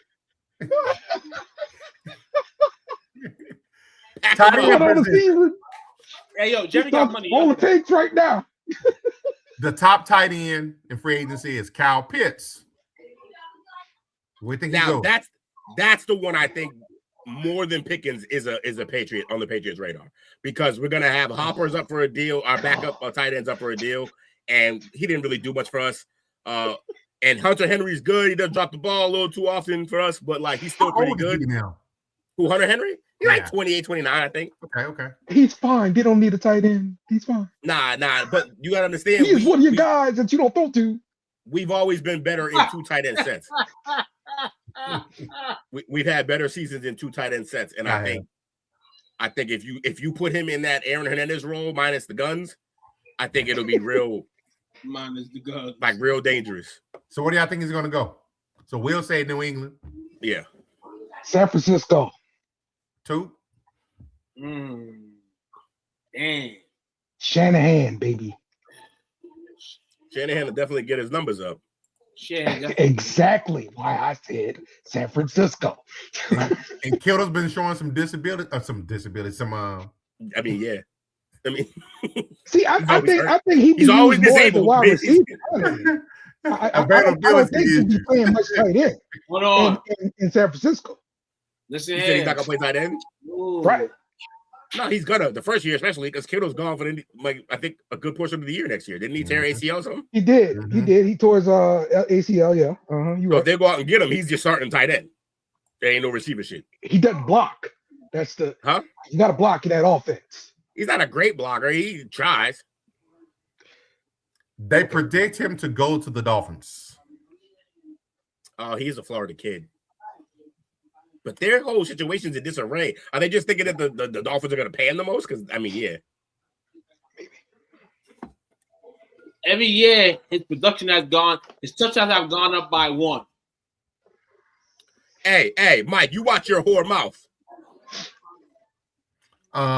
Top offensive lineman, Tyler Linderbaum from the Ravens. Where do you think he goes? Cincinnati. Nor do y'all probably care. Cincinnati, okay. Will? Where did Harbaugh go to? Harbaugh went to New York. What position? New York. He going to New York. That's where he going. He's going to the Giants. Look at damn. They got him predicted to go to the Giants. There you go. The top defensive lineman, John Franklin Myers of the Broncos. And I think the team they predict is a pretty good pickup. It'll be a good pickup for them. A team that needs some pass rush that showed that they was there this year almost. That's a hint I'm going to throw out for you. Carolina Panthers. There almost. Okay. No, Carolina. Oh, you mad they were Better than the Saints. But they Better don't. than the Saints. I mean, they got good defensive tackles in Carolina. Better than the Saints is all I'm saying. Okay, good. I'm only talking about defensive tackles. So. I don't know. Who? I got nothing on this one. The Falcons. That's where you're going to. Chicago Bears. Bears. Bears got a good young team, man. They showed some balls this year. Mm-hmm. They did, man. Shout out to Cleveland, baby. Well, we'll see if they got an answer for them next year. The league, that is. I think they play the hardest schedule next year. Yeah, I mean that's going to play a factor too. But you know how it is. After a year, the defensive coordinators they get a book and they respond. I've been riding the so Cleveland you got to counter again. I'm gonna say this right now. They had a book on the Lions. They had a book on the Lions, and that's.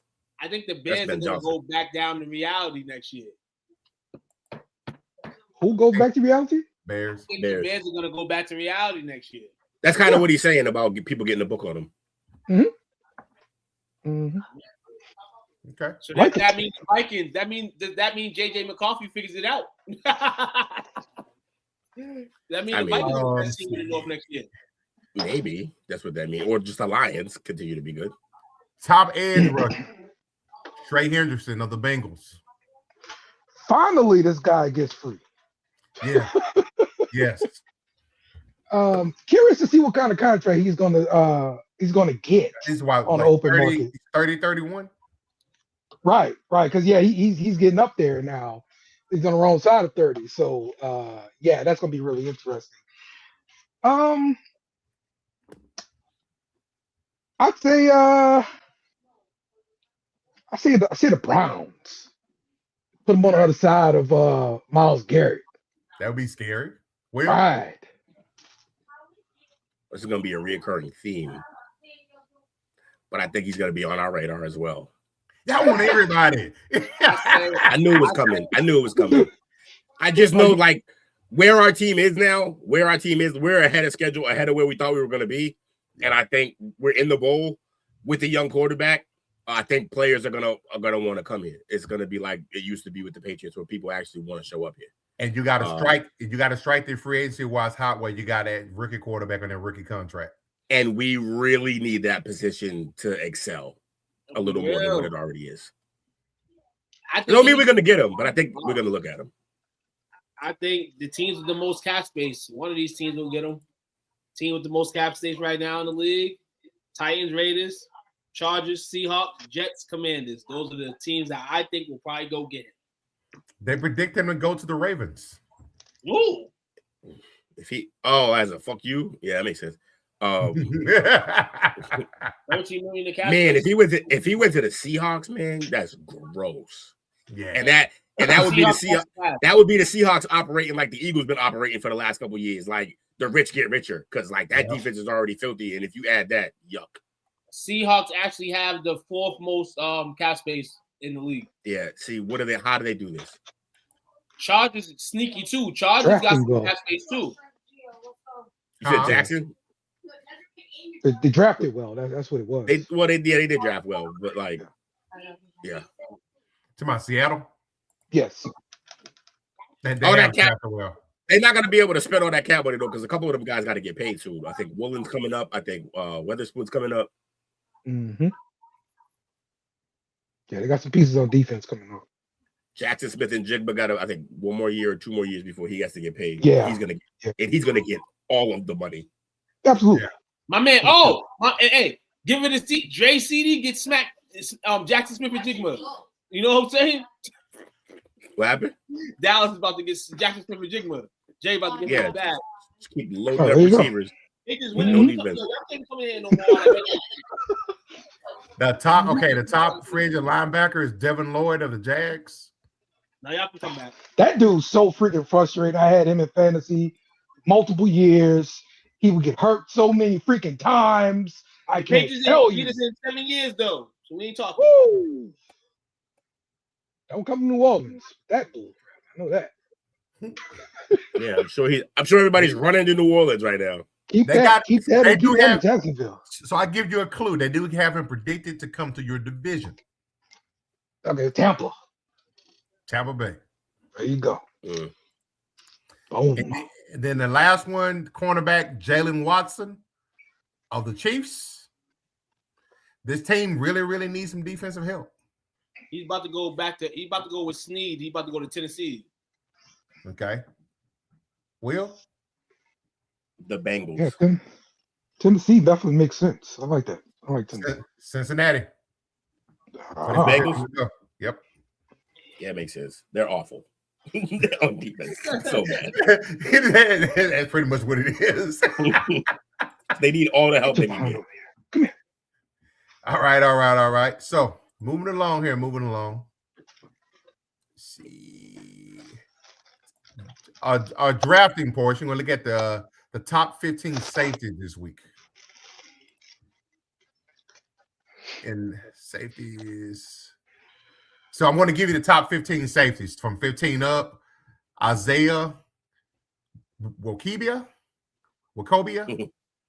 from SMU. Bud Clark from TCU. Xavier Wankpa from Iowa. Some of these guys got special teams names. Jalen Stroman of Notre Dame. Jacoby Thomas, the U. Jalen Kilgore, South Carolina. Bishop Fitzgerald, USC. Genesis Smith, Arizona. He balls. Zakee Wheatley, Penn State. Emmanuel McNeil Warren, Toledo. AJ Halsey, LSU. Let's go. Michael Taffy, The beast. UT. Shake that laugh at Taffy.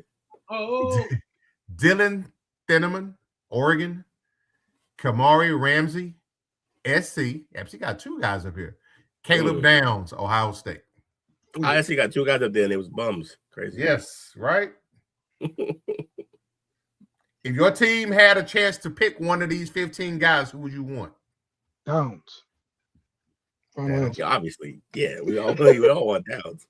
AJ Halsey is another one I'd want. AJ Halsey, he came in and he turned around that safety position and made it much more physical last season at LSU. So I really like his physicalness. In coverage, he can be hit and miss. So he's gonna be a box safety in my opinion. That's really good, man. Yeah, Downs to the Giants, I like that, or Downs to Ohio State. I mean to Cincinnati, Ohio State. He's coming from Ohio State. Downs to Cincinnati. Let him stay in Ohio, even though he's not from The there. Giants got the 5th pick. Yeah, number 5. Okay. Don't make me bust out a mock. Might have to. Get that queued up. Obviously, I would want to go with Downs, but I think if he's not there and we do take a safety late in the rounds, and he's going to give Michael Taffy. Okay. He had a solid. Actually, I think he could have came out last year and would have went day 2 at least.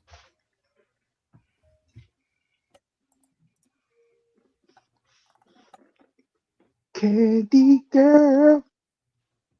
Oh my word. You pulling it up, Will? Yeah, I got you. All right. So that's your top 15 safeties. I'm pretty sure this is going to change, obviously, as we go through. We had the East-West Shrine game last night. We got the Senior Bowl comeback win too. Comeback win for whom? The East or the West, one of them. Who cares? It wasn't a comeback. It wasn't a comeback. So I got my team. Who's in the chat? We got the Giants. P. Dollar, Washington. Who else is in here? I think Brandon's. I don't know if he's still here or not for you. No, I don't know. Okay. Hey, did we do the coaching tree yet, Coach? It's coming up next. Oh, gotcha. All right. All right. Let's see how this goes. We'll do one round. Looking at the production notes. That's my producer. Oh, yeah. Man. That's my producer, man. Well, I'm gonna make sure we don't miss your topics, now, Coach. That's my producer, huh? Real quick, Will. Real quick. My producer. Side basketball stories.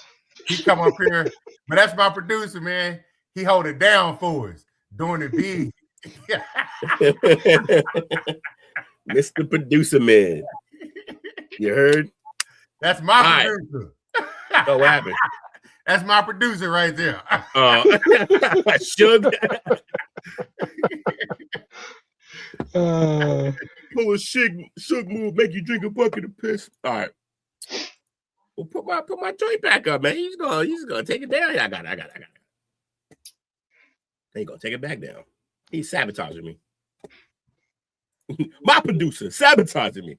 All right, so we're at the Giants pick. Mike, you're in the chat. You want to take one of these deals, or you want to pick? We have a piece of your cake.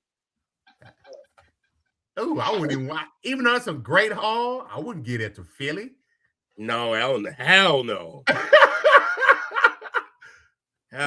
I take this haul. Is still there? Hell no. Yeah, absolutely not. I'm gonna assume he's gonna reject both of these. So I'm gonna reject. Oh, by the way, the top 4 picks were Fernando Mendoza to the Raiders, Ruben Bain to the Jets, Jeremiah Love to the Cardinals at 3 is crazy. Crazy. I agree. Carnell Tate to Tennessee. I like that. And has Mike made a selection yet? Just what he mentioned earlier, that he would take Downs at pick number 5, but I don't know what? Based off of who's available. Right. Look, I'm gonna go Downs for him. I think that's the way to move. Honestly, that's a good move for them. Reese is gonna go here. Oh, they went David Bailey. Oh wow! Now Washington got a chance to move back 10 spots, and then they get 3 picks next year, and a 50th pick in this drive. So a 2nd round pick, a 1st round pick, 10 spots back. He come back. He says, "Give me Reese." He on a delay. God damn it! Too late. You got Caleb down. You're gonna live with it because you weren't on time.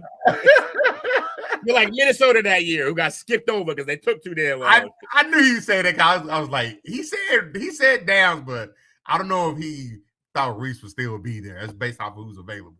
Yeah. Oh well, you got Caleb Downs. Be happy with it. Is P. Dollar still here, or we just gonna pick for him? P. Dollar going once. P. Dollar going twice. P. Dollar going twice. You're getting Arvell Reese. Dollar bill, y'all. That's available. All right, it's you, New Orleans. All right. Yeah, we ain't picking. We ain't trading all that. We gonna pick. And wide it's gotta be Tyson, right? Tyson. Jordan Who's Tyson. Reese is gone. Oh, yeah, crap. Arizona State wide receiver. See, Either that's my problem with that. That's a problem, man. I get that, but he's a problem, yo. He's 6'2". Yeah. We He was a beast 2 years ago. He was coming off an injury last year. Yeah. Yeah, we need a receiver, so yeah, I'm taking him. He sounds so reluctant. I am Arizona State wide receiver. Brett Flags. Two. Dallas, y'all picking or y'all trading? Are we gonna take another defensive tackle and have the embarrassment of riches? Peter Wood's still out there. He's not special to me. He's just taking this shit. We're taking this shit. Who you taking? Trade? Nah, we're taking this shit. We're taking this pick. I would have took that. Say words. This damn Jets trade. Taking the My pick. God. Reject the shit. There you go. Big boy words. We need some defenders, man. We need some defensive fucking. You got a tackle. You got two tackles. You got a cornerback. You got a defensive tackle. Man, if I was you at this pick, I'd go Delane. Yeah, at this pick, I'd go Delane if I was you. I would too. Mansour Delane, the cornerback from LSU. Although y'all got a bad history with LSU. No. Now I'm gonna be like, damn. Remember the fucking last I remember one of the very last LSU guys that I thought was gonna be ill in the league. Claiborne. He got drafted by the Cowboys. He fucking sucked. I'm not picking no LSU quarterback ever in my life. He's not Honey Badger. I don't want him. I'm actually I'm gonna go. Dallas probably gonna go the same old Dallas way. They're probably gonna get an offensive tackle. I'll go with Fano, top guy that's there. I'll take Wow. Look at the growth of my brother. I know. Last year he would have picked two receivers. We gotta get that. I think they're going to have to do that because I think the guy that's the left tackle now, they're going to end up moving him to right tackle and cut 6'5", 304. Yeah, I like Fano. Yeah. No bullshit. He's a horse. And Fano went to Utah. I'm pretty sure he's Hawaiian. Them motherfuckers ball, especially on the line, man. And that's a top-rated offensive lineman. That's a good pick. Who's up next? Delane went to he went into division. Who that took Ty Simpson? What? That happened? I didn't see it. Ain't that the quarterback from Alabama? Yeah. Alabama, yeah. Hide it. Scroll up. Now I got to get rid of this trade first. All right, we reject you going to do that? You going to do that? Because I know who y'all going. Oh, I know who y'all to pick here. Tyson went to the Jets. That's such a Jets move, and that's who they were trying to trade up. That's who they were trying to trade up with us to get. R.I.P. R.I.P. Come on, Jets. I told you should stay at school with that $6.5 million. I told you, but you listen to Will. That's gonna be with the Jets. Dale, you enjoyed them 4 years. That's your last 4 years. Dale, you know what's funny, Dale? This is the only situation in which that whole argument you'd be right. If he goes to the Jets, you'd be 100% right. And if he goes to the Jets, I will on the draft show be like, you know what? Dale was right. He should have stayed in school. Oh man, all right. So Cowboys, man, you got Peter Woods here still, but you got Sonny Styles here too. Oh, we're taking Sonny Styles. Yeah. Linebacker, y'all need another defensive tackle. We don't need no more tackles. Yeah, we got like 6 defensive tackles. Yeah, no edges. Ooh, I like the man. All the receivers are going now. My team's screwed. Houston, I did this for Brandon. We're gonna automatically pick, reject, and we're gonna take the best available, who is still on the board for some reason. That would be crazy for them with that defense. Peter Woods. That'd be the rich crazy. get richer on defense, huh? Yep. And let me look because they need offensive linemen, but there are the good ones. I mean, unless you think Freeling is going to be a team changer, I don't think so. He's good, but yeah, they got to go Peter Woods. He's rated 11. They're getting him at 28. The value is through the goddamn roof. Mm-hmm. And now we pick. No, we ain't trading with you bums. What's wrong with you? We definitely ain't trading with you fucking bums. Nah, none of these deals. All right, so I knew this was gonna happen. We want a receiver. All the receivers are gone. Ooh, that'd be too high for him. I saw a guy. Who, Halsey? Hill? Yep. That's a sideline to sideline linebacker. What's his measurables? Let me see. 6'3", 235. It's gonna be a lot more fun once they run their 40s. Big 12 freshman of the year. Right. Whew. I am going to let me think about our team. You go on offense. You went defense first round. Yeah, the first pick, right? So yeah, you go on offense. But that wasn't me. It wasn't my team. That wasn't my team. Well, I thought y'all already picked. I thought y'all had 2 picks in the first round. Nah. I'm going. Not that I know. I'm going AJ Halsey here. Okay. Yeah, I'm going Halsey here, man. Yeah, let's. We got a rookie safety last year in Woodson. I think you get another one here. And then you make it work with these two. You got Gonzalez. That's the hell of a 3 pieces. Yeah, and I mean, I like that for a secondary. If we can't get the pass rush that I want, which I think they'll address the pass rush in free agency, because we're not going to pick high enough to get a guy that like is going to be a difference maker. You're right, a difference maker like that. So, that being said, I think AJ Halsey can make some plays here, man. Okay. All right, full results. Oh wait, no, yeah. My draft, let me see. We got Texans got Peter Woods. That was their only pick. Y'all got Spencer Fano and Sonny Style. If this is how the draft plays out for the Cowboys, y'all should be fucking ecstatic. This is an amazing run right here. Like, just these 2 in the first round, perfection for what you guys need, honestly. I like this. We got Halsey. Saints, y'all got a receiver you definitely needed. Caleb Downs for the Giants, and then Arvell Reese. Chris wants to know, who did the Bengals pick? Okay, let's get back to the 4 results. I got you. Chris, I would have picked your team, but you said you was out of here. Yeah, I thought he went to work. Oh, Bengals got a receiver because this apparently is done. Oh, yeah. Yeah, that's their number 1 need. Right. Yeah. Why not, right? Wide receiver. The entire algorithm for how they pick, I question now for having the Bengals pick a receiver. Did you trade T. Higgins in that money, though? I'm sure he just signed that. I'm sure it's going to be expensive. Mm-hmm. Or trade Joe Burrow. Sure, go ahead. Send him to the Saints, huh, Dale? Oh, love it. All right. Now, the obvious headliner today, they came out with the 15 finalists for the 2026 NFL Hall of Fame ballots. Yes. Ballots.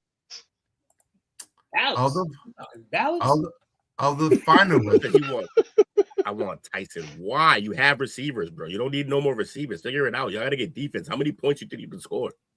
Wide receiver. The 15 finalists are Willie Anderson, Drew Brees, Jahari Evans, Larry Fitzgerald, Frank Gore, Torrey Holt, Luke Kuechly. It says Eli Manning, but we're going to come back to that. Terrell Suggs, Adam Vinatieri, Reggie Wayne, Kevin Williams, Jason Witten, Darren Woodson, Marshall Yanda. Here's the thing. We got to pick 5. That's what we got to do. I'm not going to lie. I'm going to do this because, we're here. We're doing a podcast. NFL Hall of Fame lost all credibility with me this week, so I really don't care. Once you tell me that Bill Belichick is not a first ballot Hall of Famer, your whole establishment is garbage. He wasn't good enough. Well, you know me and my stance on the Hall of Fame. I've been on them years ago. Woody should have been in years ago. Right. So your combined pressure all these years talk about Woody, and then now Michael adding in with Bill Belichick. I'm done with the Hall of Fame. My stance on this is anybody.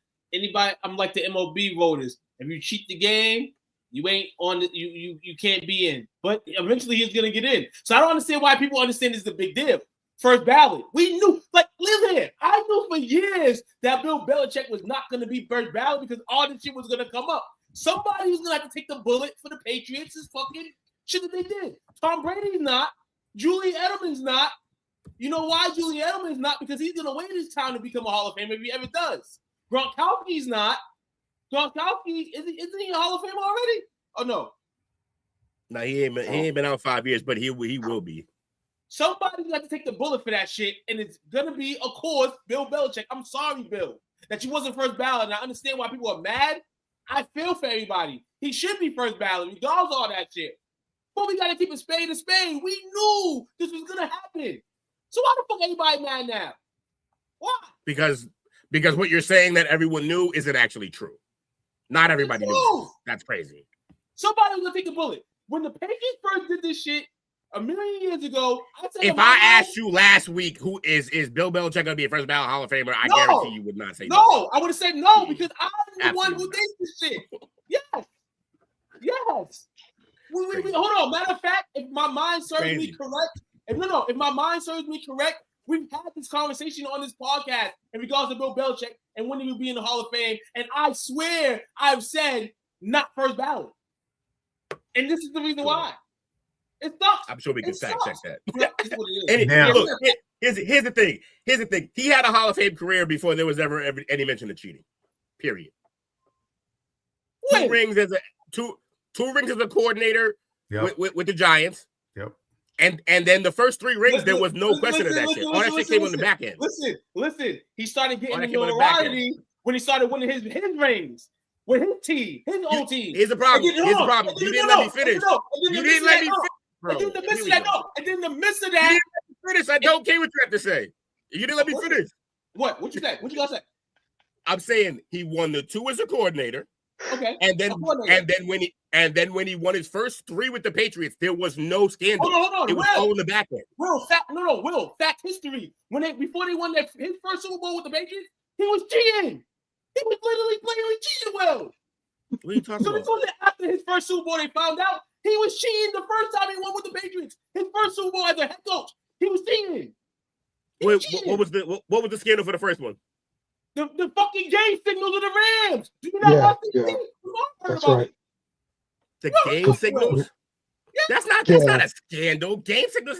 Everybody does this. That's not a scandal. At the moment in time, it was told as a scandal. That's all I'm telling you. We got caught by a guy who also was doing it. That's not a scandal. That's everybody's doing it. No. That was the second issue. That's when it came up again, and Eric Mangini was part of that. No, Mangini was part of it from the beginning. There were several things. The ball, the deflated balls, all that shit. Will again, deflated balls, which Aaron Rodgers was on record saying that he also did. Yeah, that's on Brady, not Belichick. First culprit is Bill Belichick. That's a Brady thing. That's a Brady move. That's not a Belichick. This is what I'm telling you. No, but this is what I'm telling you though. Tom Brady's never going to take the flat because what we say all the time. That I agree with. No, that I agree with. Yeah, that's all I'm saying. Bill Belichick. But the reason. So Took saying somebody's got to take it. Yeah, he said somebody got to fall for it. But the reason why. And why would it be the guy that everybody already hates? Right, exactly. That's what I was trying to get to. Belichick did not rehab his image with the media. He didn't. Exactly. All of single answers in your interviews. And they hating on him now because he got him a young piece. Exactly. Then he got the young piece. Then Bill Polian is the guy that's politicking against him in the room for the voting of the Hall of Fame. Really? And that's an enemy. So he hates us. Polian hates us. So you don't have nobody in the room to politic for you. That's another reason why he's not in. What? Because we all assume he's going to get in. He didn't need politicking. Somebody, I forgot who said it this morning, but somebody said this morning maybe they didn't vote him in because he's currently still like an active coach, like not an NFL coach, but he's still actively coaching. And at some point, maybe he'll retire from North Carolina, and then that Hall of Fame will come again, and he'll get on. Unfortunately, North Carolina he'll get fired. Oh yeah, he's out of there. Now I got a question NFL for you Hall of guys. Fame just said BS. Hold on, Will. Hey, Mike. believe Tom Brady isn't either, but I can't go like that because we know Tom Brady's one of the best in the game, and we know Tom Brady is on Fox right now and all that. He's in They ain't gonna do Tom Exactly. like that. Yep. They ain't gonna do Tom like that. But I think Tom's not a first ballot either because he cheated too. He doing commercials and He also and all Tom that also has the advantage of moving on and winning another one in a different place. And he did that. That- Exactly. that too. He did that. that too. With So, Antonio yeah. Brown. He'll get in first ballot. Yo, it's crazy, man. It sucks for Bill Belichick, man. Because when you name coaches of all time, he's definitely on the top 1, 2. Like, that's where he is. I give him love, I show him respect, but when this bullet came out, man, somebody's gonna have to take it, even though he ain't dead. God bless him. Media is the ones that vote him in. Yeah. And so if the media if they don't have a good relationship with you, you're not gonna get in. It's the Barry Bonds thing. And they said that the byproduct this might be that they're going to obviously try to investigate it, but there may be some media guys that lose their credentials to vote, which I think they need to it's overdue anyway. They hold too much media. In my opinion, the Hall of Fame voting should be a third of the media, a third of their peers, a third of the fans. Agreed. Mm-hmm. You hear that, Hall of Fame? Canton, Ohio, get it together. Although maybe, I don't know. Yeah, maybe not the fans. There's too many dumb fans. Yo, I think the Hall of Fame. I think They each elect their team. president. I think each team should have a ballot. Hey. Each team should have a ballot of guys that maybe have done 4 seasons, 5 seasons.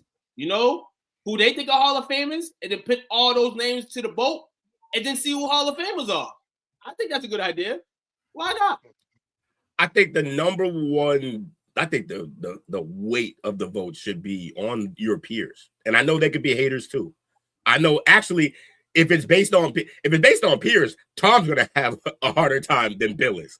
Bill, if it was based on peers, Bill would probably get in there quicker. Yeah. But if it's Tom, maybe not, because he rubs some people the wrong way on the field. But yeah, to make it the media is kind of like you're pressuring them to do better in the media their entire career. Because remember, these people hold your Hall of Fame fate in their hands, and I think that's nonsense. Hold on. There's 22 people out of the 50 so far who have said they voted for Bill Belichick. Well, I thought he got 40. I think he got 40 out of 50. So 22 out of the confirmed 40 said that they voted for him, basically. So there's 18 more people that voted for him, and that list is going to come and grow. And then we're going to find out who the guys are that didn't vote for him. How they finding this out, though? Because nobody's going to publicly admit that. No, people are going well, if you did vote for him, you had no problem admitting it. Because, like, so basically, there's somebody on the internet. Every time somebody tweets that they voted for Bill, he's writing their name on the list. He got a list. Yeah, Christmas list. They're going to get a card. The rest of you, no, not at all. Yeah, it's crazy. All right, so back to the list. Sorry, I derailed us again. All good. The list of who's look, I don't know how Woody's not in yet. So I don't even know how to get in with the old people eventually. Hold on, listen. He is the old people now. What are you talking about? He ain't played in over 20 years. There's no actually longer than that, 27. Does anybody in New England get a vote? That's the funny thing.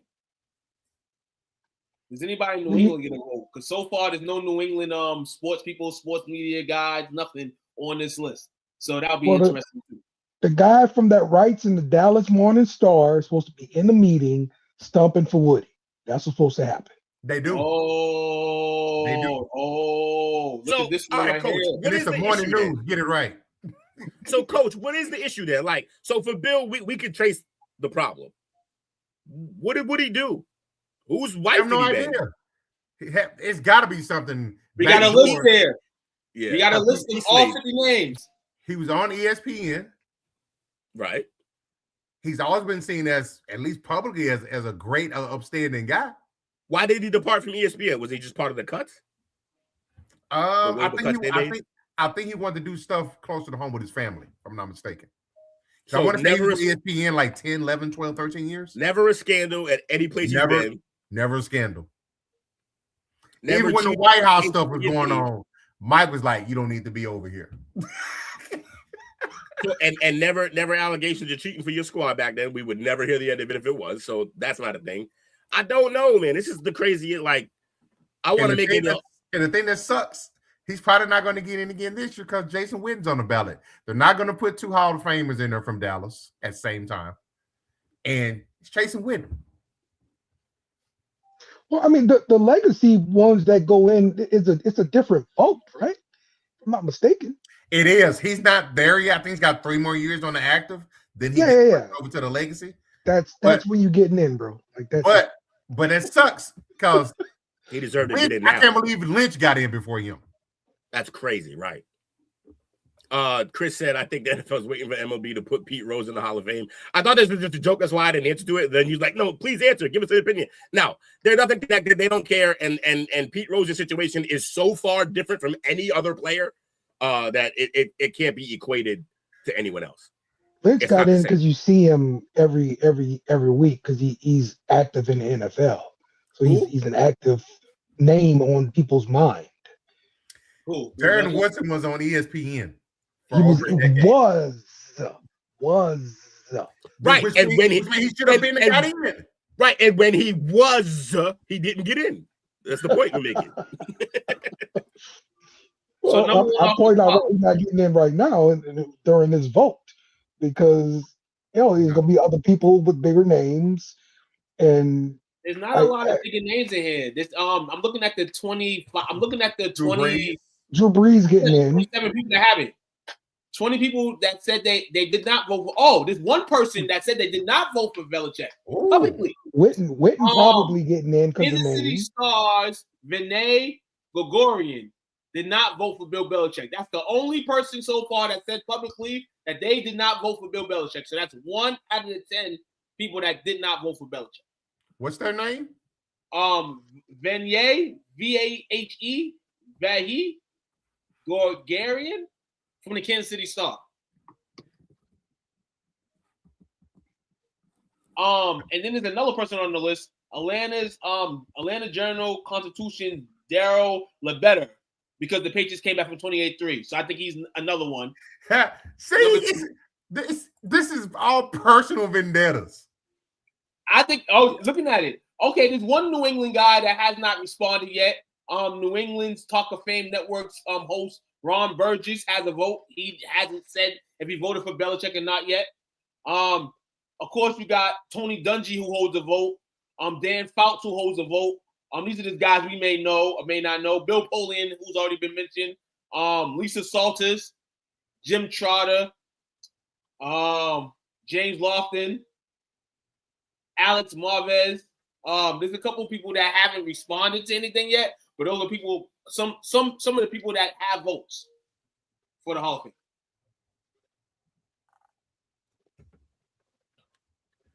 Okay. So we're going to keep this list going. And once this list gets confirmed of the 10 people who did it, the Parlay Perspective will have it for you. Absolutely. All right, guys. Our last segment before we review our picks. It's time to do our thing. Playoffs? You want to talk about playoffs? Playoffs? Are you kidding me? We're just trying to win a game. I laugh every time I see that. All right. So, the one that Dale was itching to get to. Yes. That's why he came on. Nice. Yes. The best sports coaching tree. Shanahan. Final answer. Yeah, it is. Shanahan. He's running the NFL right now, literally. Everybody from the Shanahan tree look like they got So here's the thing, though. So the problem, Dale, is that you're having recency bias because we've done this before on the show, and I forget who it was, but whatever tree Andy Reid came from, it was like all of the coaches for like a decade.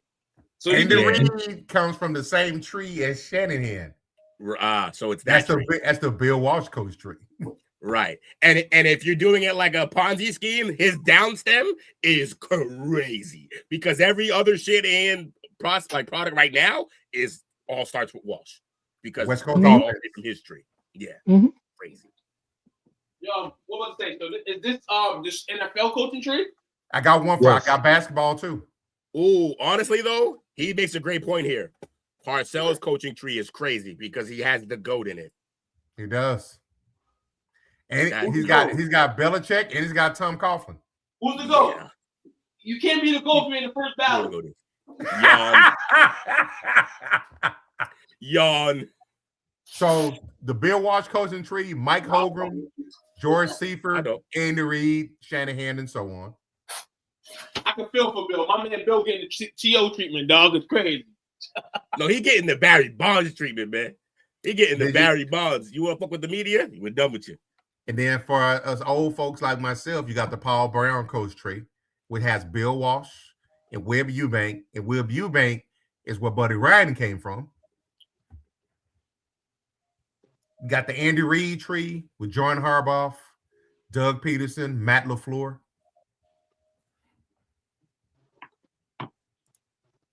It's not close, Chris. It's But right now, you know what? Right now, Dale says Shanahan. Sean McVay makes a strong case for right now as well. But Sean McVay from the Shanahan tree, right? He is, but his branch himself. Okay. Yeah, but he's in a tree. Let's see. So who does he got branched Who's he got off? out now? Sean McVay, like, what's the name got fired? Who's that? Freeman, not Freeman. What's his name? Black dude coaching Atlanta. Just got fired. The brother, Raheem. Ooh, I Morris. forgot Raheem that Morris, Parcells. yes. Now, Parcells had Coughlin, Peyton, Fox, and Weiss. Yep. Yeah, he did. That's crazy. For the Sean McVay tree, Zach Taylor, Matt LaFleur, Kevin O'Connell, Brandon Staley, and he got Liam Cohen. This guy's crazy, bro. Yo, Chris, my man was betting on games and getting money for it, dog. You should already know ideally what's the biggest scandal. You talking about Pete Rose still? Bill Belichick was cheating to win. Pete Rose was cheating and losing on purpose to win bets. It's not even close. He destroyed the integrity of the game. We are talking about Pete Rose still, right? Now we're talking about that. Yeah. All right, Well, Chris. Congratulations, you won. Congratulations, you won. There we go. That's the end. Who told me how to be on my show? No. Shout out to you, Chris. Oh, I forgot Shanahan got D'Amico Ryans. I forgot about that. And Robert Saleh. Mm-hmm. Jerry Jones But is fire too. I think it's between Shanahan. I mean, Parcells' tree is kind of crazy. I think between Jerry Jones and Shanahan. Count the rings. When I'm saying Shanahan, I'm really talking about Mike Shanahan, not Kyle Shanahan. Okay, no, you're talking about Papa Shanahan. Yeah. Bye. Your opinion sucks too, Chris. See you later. Bro, why? Yo, you always cry and run like a little bitch. Oh, Just cut that out. I said you won. I said you won. I don't know what they're talking about. Don't listen to them. I said you won. Bye, Chris. See you later. Don't listen to them. We love you, Chris. I always want to cry when somebody don't agree with him and leave. Bye. Ain't nobody asked you to come here. You won, dog. You won. He don't feel like he won, Dale. Ooh, I always feel like I win. No, I'm talking about Chris. Chris don't feel like he won. Chris never wins. You won. That's why I don't feel that way. You just won.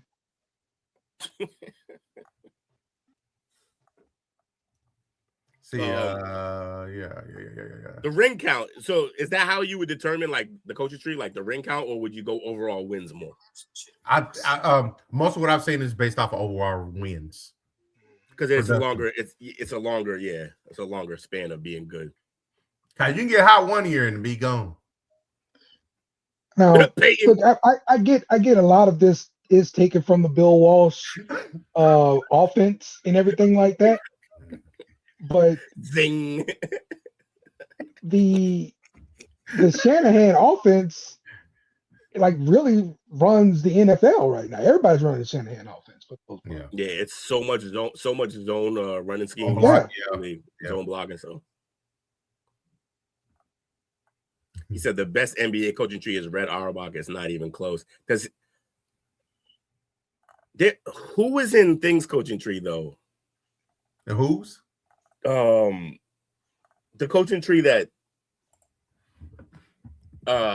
what's his name? Why am I forgetting his name? Spurs coach all them years. The GOAT. Popovich. Pop. Who was popping his tree? I think His not is crazy. not the Rebecca Hammond. No, I don't even necessarily mean the tree that is under him. I mean the tree that he came from. Oh, I believe he came from Larry Brown. Started up out the ground, man. He just came out the ground. He got his own root. The rose that grew from the concrete. Yeah, but I believe it's Larry Brown, if I'm not mistaken. Okay. Let me see, because I was Pop, looking you at got it a earlier. Larry's? Wow.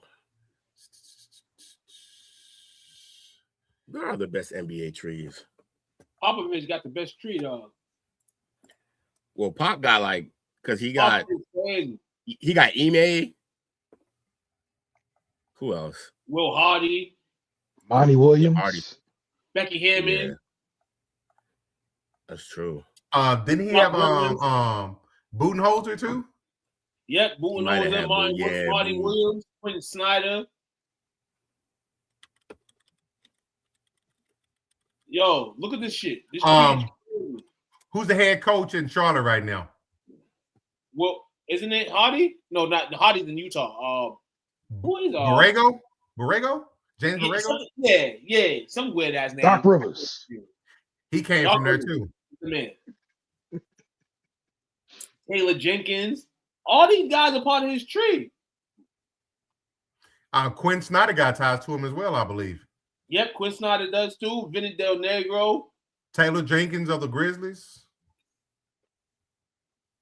Yo, Pop's tree kind of slaps, bro.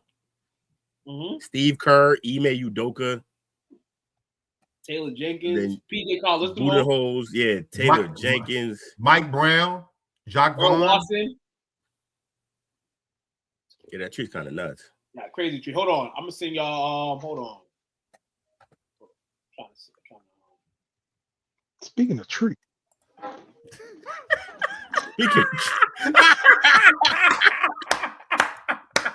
You are Tune in next week to the chopper. Oh man! Speaking of tree, huh? STWF TV is sponsored by Purple Valley Farms Marijuana. We got that good. Get the throwback. Let's go.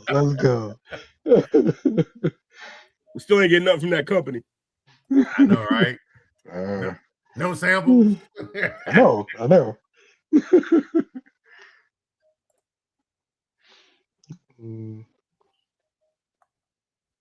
What about Phil Jackson's tree? I know unfortunately, had Jim Clemens come out of that tree.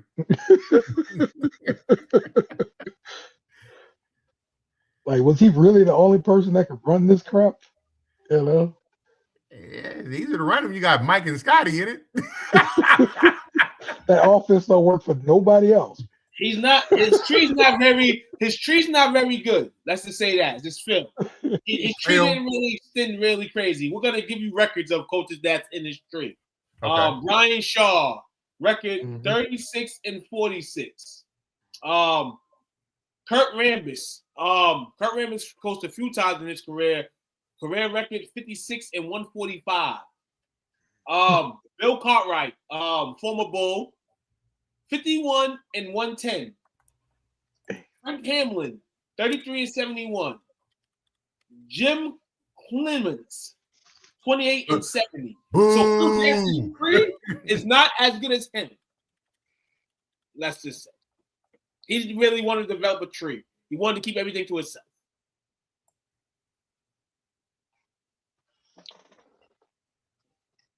And think about it, wasn't even it was Texas Winter's offense. Oh, right, exactly.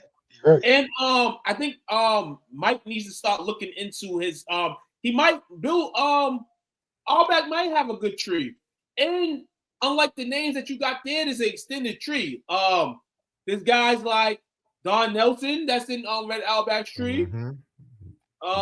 Mike D'Antoni, that falls from that tree under the tree of Bob Cousy.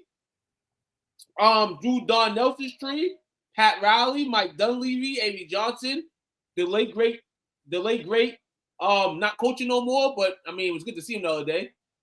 Greg Popovich, and then Tom Heinsohn produced Don Chaney. Casey Jones produced Bickerstaff, Rick Carlisle, Nate McMillan, which goes down to Mike Brown. So yeah, Red Auerbach does probably have the best coaching tree in the NBA, but just so many other things than Celtics guys. He does, but here's the problem with Mike's list. Doc, Brad, and Ime and Joe, like that's not the spirit. You're just listing coaches that we've had on this team. That's not all under Red Auerbach's tutelage. Coaching trees mean like they worked with the guy, and then those guys worked with the guys who worked with the guys. Like we just signed them. Like Ime belongs to Pop. That's Pop's tree. That's not Red's tree. And Missoula, I mean, Brad Stevens came up nothing to do with the Celtics. He made his claim to fame in college. We signed him, but that's not under Red. He just signed his tree. His tree and extended tree is crazy. He got a family tree. His family tree is wild though. Keep it real. Like when we talking coaches, those guys, they either start not even just family, but the guys either coached with him.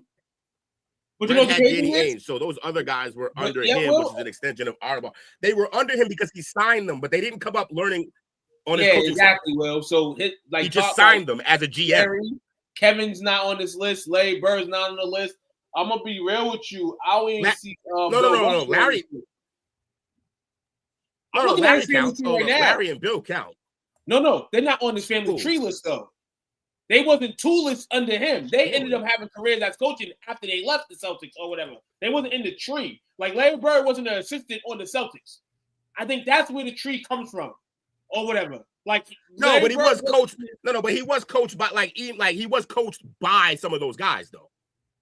Who, Larry? That's what I'm saying. Like, yeah, Larry. Who was Larry coaches? Because I guarantee they got coached at some point. Casey Jones. Right. Casey Jones is under the Auerbach tree. No, but what I'm saying is Larry Bird, like, this is why a tree is a symbol. A tree is a symbol because at some point you were assistant or you was on his staff. Larry Bird wasn't on none of that staff in Boston. Right. No. But staff is part, like the roster is part of that though. Like you coach, like that's how Ime did it. Ime was a player for Pop and then became the staff. He only got that job because he played for him. Yeah, but that's more of a family tree because Ime actually after his basketball career said, I'm gonna go coach with him. Larry Bird didn't do that. So we got the reason I say though is because Bill Russell coaches Tommy Heinsohn, I'm pretty sure. Did he coach Tommy? Or was he not around anymore? But you know the crazy thing about it is this must be hold on, let me see. Okay. And then so in asterisk, they have the Larry Birds and everybody else. They're just saying guys that played in his organization now, but not affiliated with the tree. But you can count those guys in a sense because they were all family, basically. But not in terms of the coaching thing, just in terms Larry Bird was the best player on the Celtics. And you knew at some point he might go into coaching. He might go into something. But they do have asterisks. Because even Bill Russell, who should be on this big tree right here, according to Reddit, he's on the asterisk side. But why would that be, though, Bill Russell? Yeah, that's great. Not only was he was a player and a coach. That dude was crazy. Bill Russell's the man. Nah. Red Auerbach's the winner because he got Coach Auerbach, Carl Braun, Ed McNally, Andy Phillip, Bill Russell, Tom Sanders, and Fred Scaroli. You know, and then Jerry West had connections to Auerbach. And this is where the Larry Birds and the Danny Ainges and the Kevin McHale's come from. Just the connections they had just being on the same team as him when they was players and he was the GM or whatever. So interesting. That's definitely interesting for Red Auerbach, man. That tree is colossal. We're gonna give him the chance. Coaching trees are always fun. They're wild though. Good stuff. Mr. Dale. Yes, sir. You still with us? We talked a lot of basketball just now. We did. So it's time to hit that We did go an hour for changing some NFL. You know. Yeah. Get a whole mock draft. Shut up. Got to take the good and the bad deal.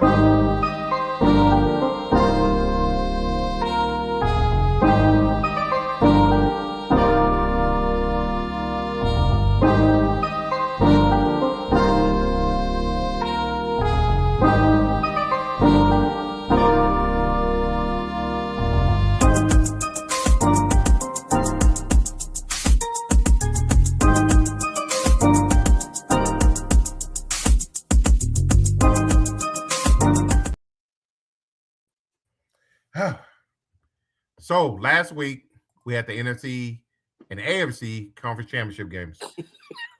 Sorry. Hold on. We got our joke early. Hey, Will, Henry Winkler was arrested for investment fraud. He was running a Ponzi scheme. Boy, is that a dad joke? I ain't never seen one. That's so good. I like it. I like that one. That's good. Hey. Appreciate you, Mike. You be careful, man. Mike, I need to get your I'm gonna hit you up. I want to advertise it online. I'm gonna hit you up. I got something for you. Ooh. That's too intriguing. I want to know now. So, our picks from last week. Getting interesting, fellas. Took already got his crown on for the regular season. Yeah, I'm lost. I'm done for the postseason. No. Postseason? Yeah, we got us a track meet, fellas. It's gonna be a photo finish. Nah, I suck. Nah, I ain't in that. So for last week, Took and Jake went 1-1.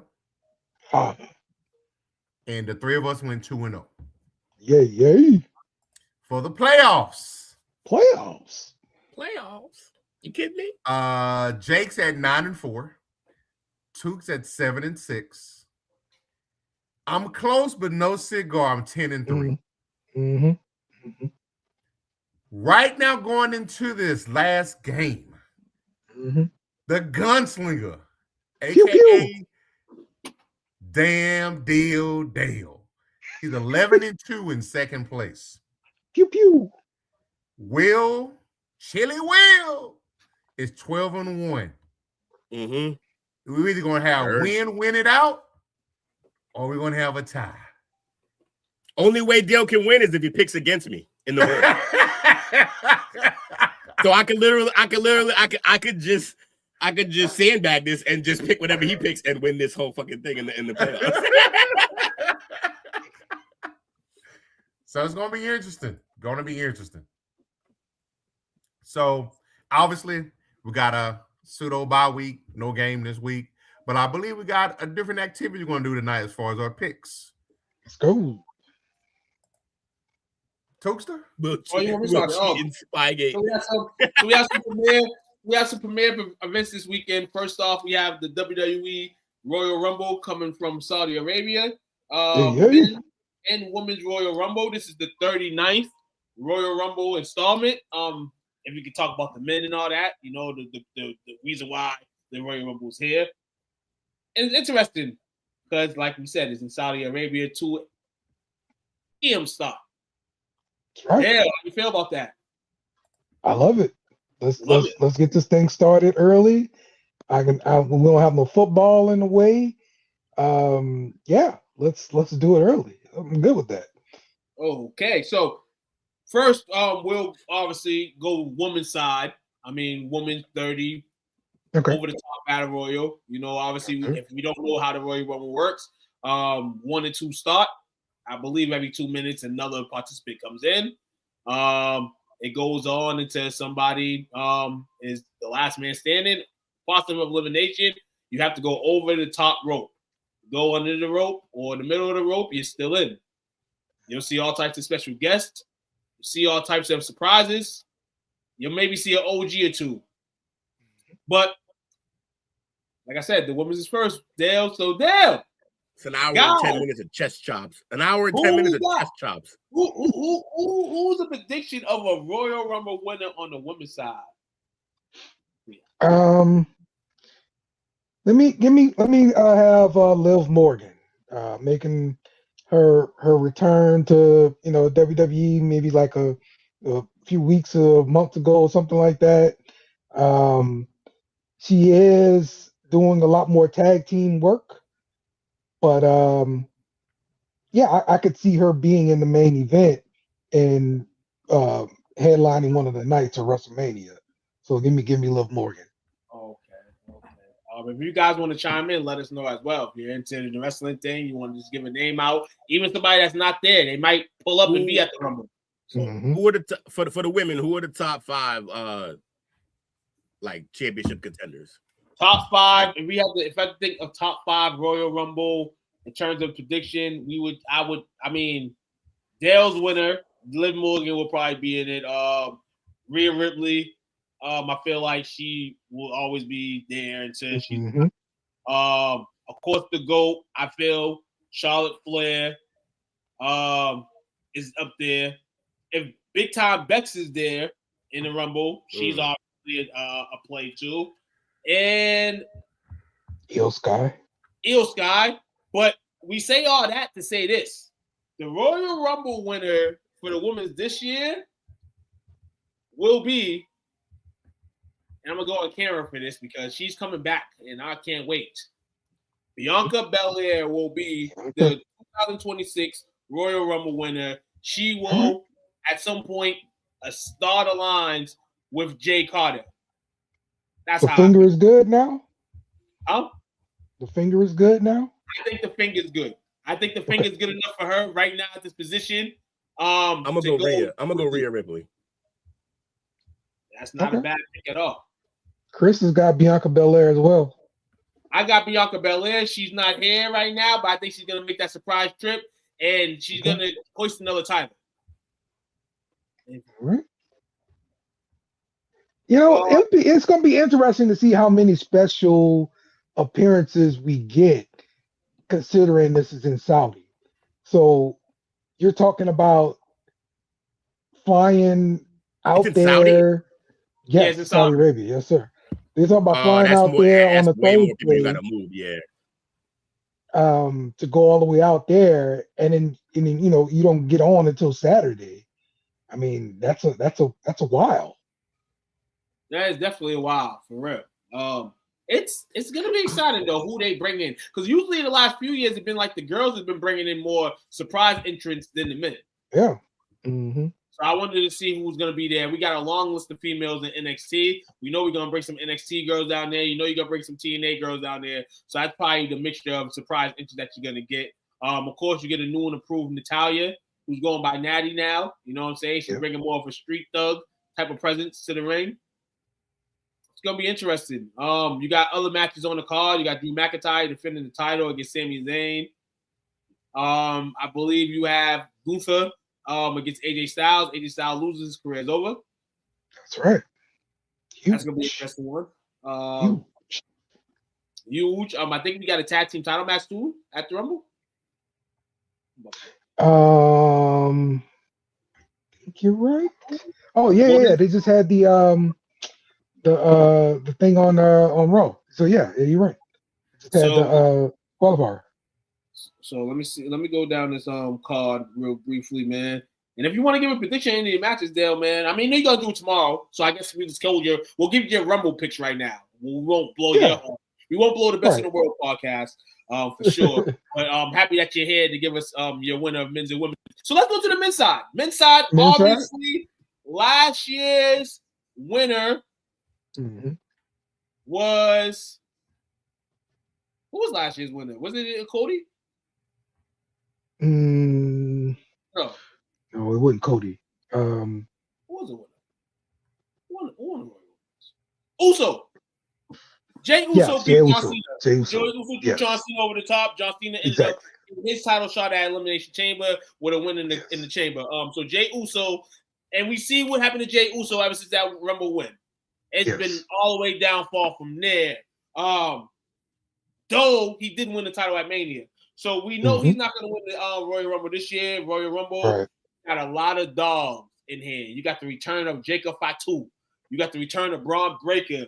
Along with you got guys that are hungry still. You got Cody Rhodes hungry. You know the big dog Roman Reigns is definitely going to be in the Rumble. You know Bronson Reed. I'm picking Jacob Fatu.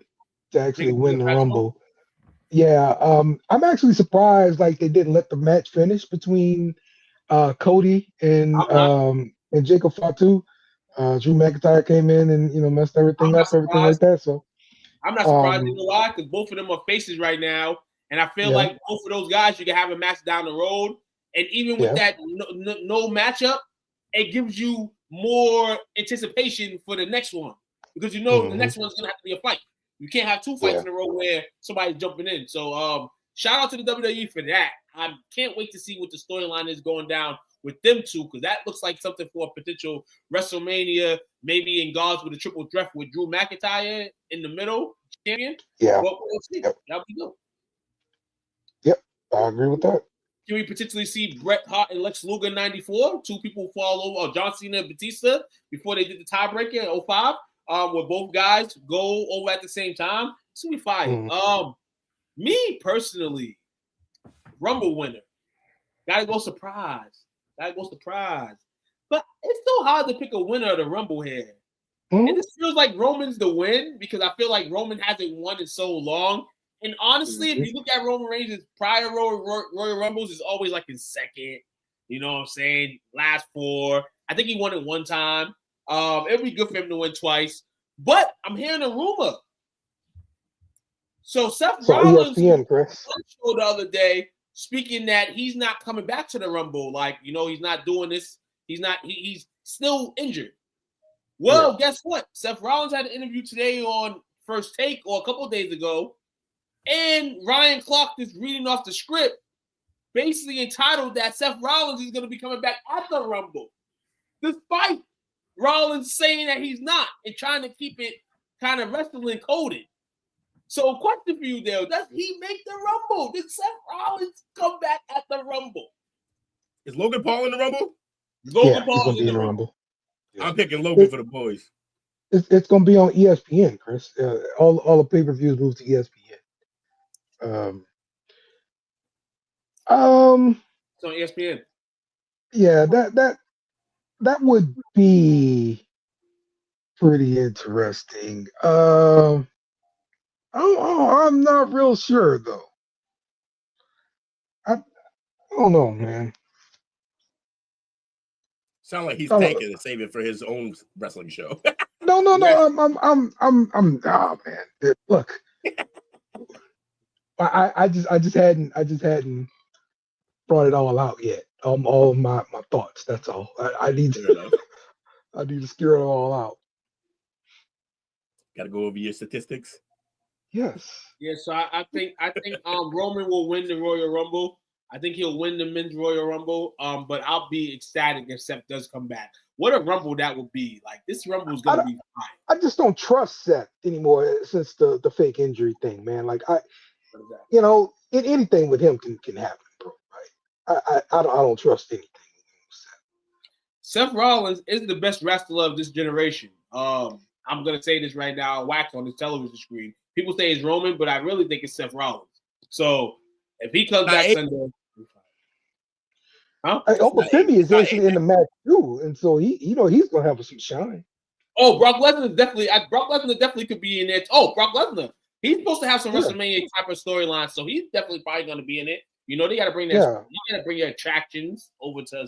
It would be great to see Brock Lesnar and Femi go face to face in the Rumble. That'd be great. That'd be fine. Seth Rollins, he's better than Roman Reigns as an in-ring performer. Seth Rollins is better than Roman Reigns. What about AJ Styles? AJ Styles might be retired before the Rumble starts. No, but I mean like in terms of the era, he's not better than Seth.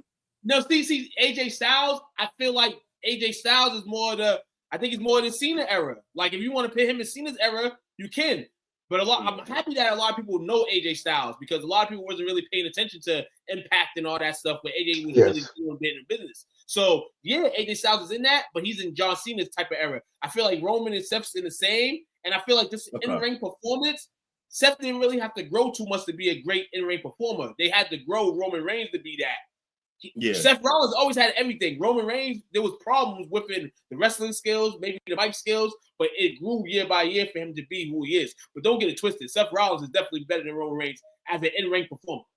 Well, it's just funny. They met up when they were younger and had matches like, gymnasiums and all that kind of stuff. And they both went their different paths, So it's just pretty funny. But that's my Rumble. That's my Rumble talk, man. Dale, appreciate y'all for letting me have my Royal Rumble talk tonight. Best in the World podcast tomorrow, where they give you all full predictions of the Royal Rumble in its entirety, along with some news, rumors, and all this other stuff. Shout out to Dale and the team, man, for doing your thing. I didn't see Jake there last week. Jake, he signed a contract. Looks like he's going to be avoided. Yeah, he showed up late. He was about 45 minutes late, but he showed up. He's 45 minutes late. Oh, of course, when I get off, Jake comes on. He's on his Seth Rollins shit. That's right. That's right. Who you guys got for shout outs? Shout out to you, fellas, man. Great show. I don't know if it was supposed to be a shorter one, but I kind of thought it would because we were going to be short. It was a lot of information on there. It was so much. It was good. Good information dump. Great show. Shout out to the chat. Shout out to you, fellas. Like, share, subscribe. Holla at us again next week. Shout out to the plug, man. Shout out to y'all. Shout out to everybody, man. Tune into the rest of the podcasts the rest of the week. Shout out to sports in general. It's gonna be a hell of a week of sports, and tune in. And we'll see y'all. Shout out to Tracy for asking child support from somebody. I don't know who she is. Yeah, that shit was crazy. I don't know what that was about, but shout out to Chris, man. Shout out to you tonight, Chris, man, for being the guy, man. Still on Chris here, arguing with everybody. But it's all love, Chris. We love you still. See, shout out to P Dollar, Cut C2K74, Jesse Olson, Isaiah F7C, Bobby, Brandon, Chris, Mike, Tracy with the baby, and Philly Mike OG. As always, we forgot anybody. Our apologies. We need more funny names, so make Coach read them. Starting to think Dale putting plants in here. Yeah, I don't know who that was, but he definitely has some secret Santa. Like, I don't know what's going on there. Undercover agents and shit.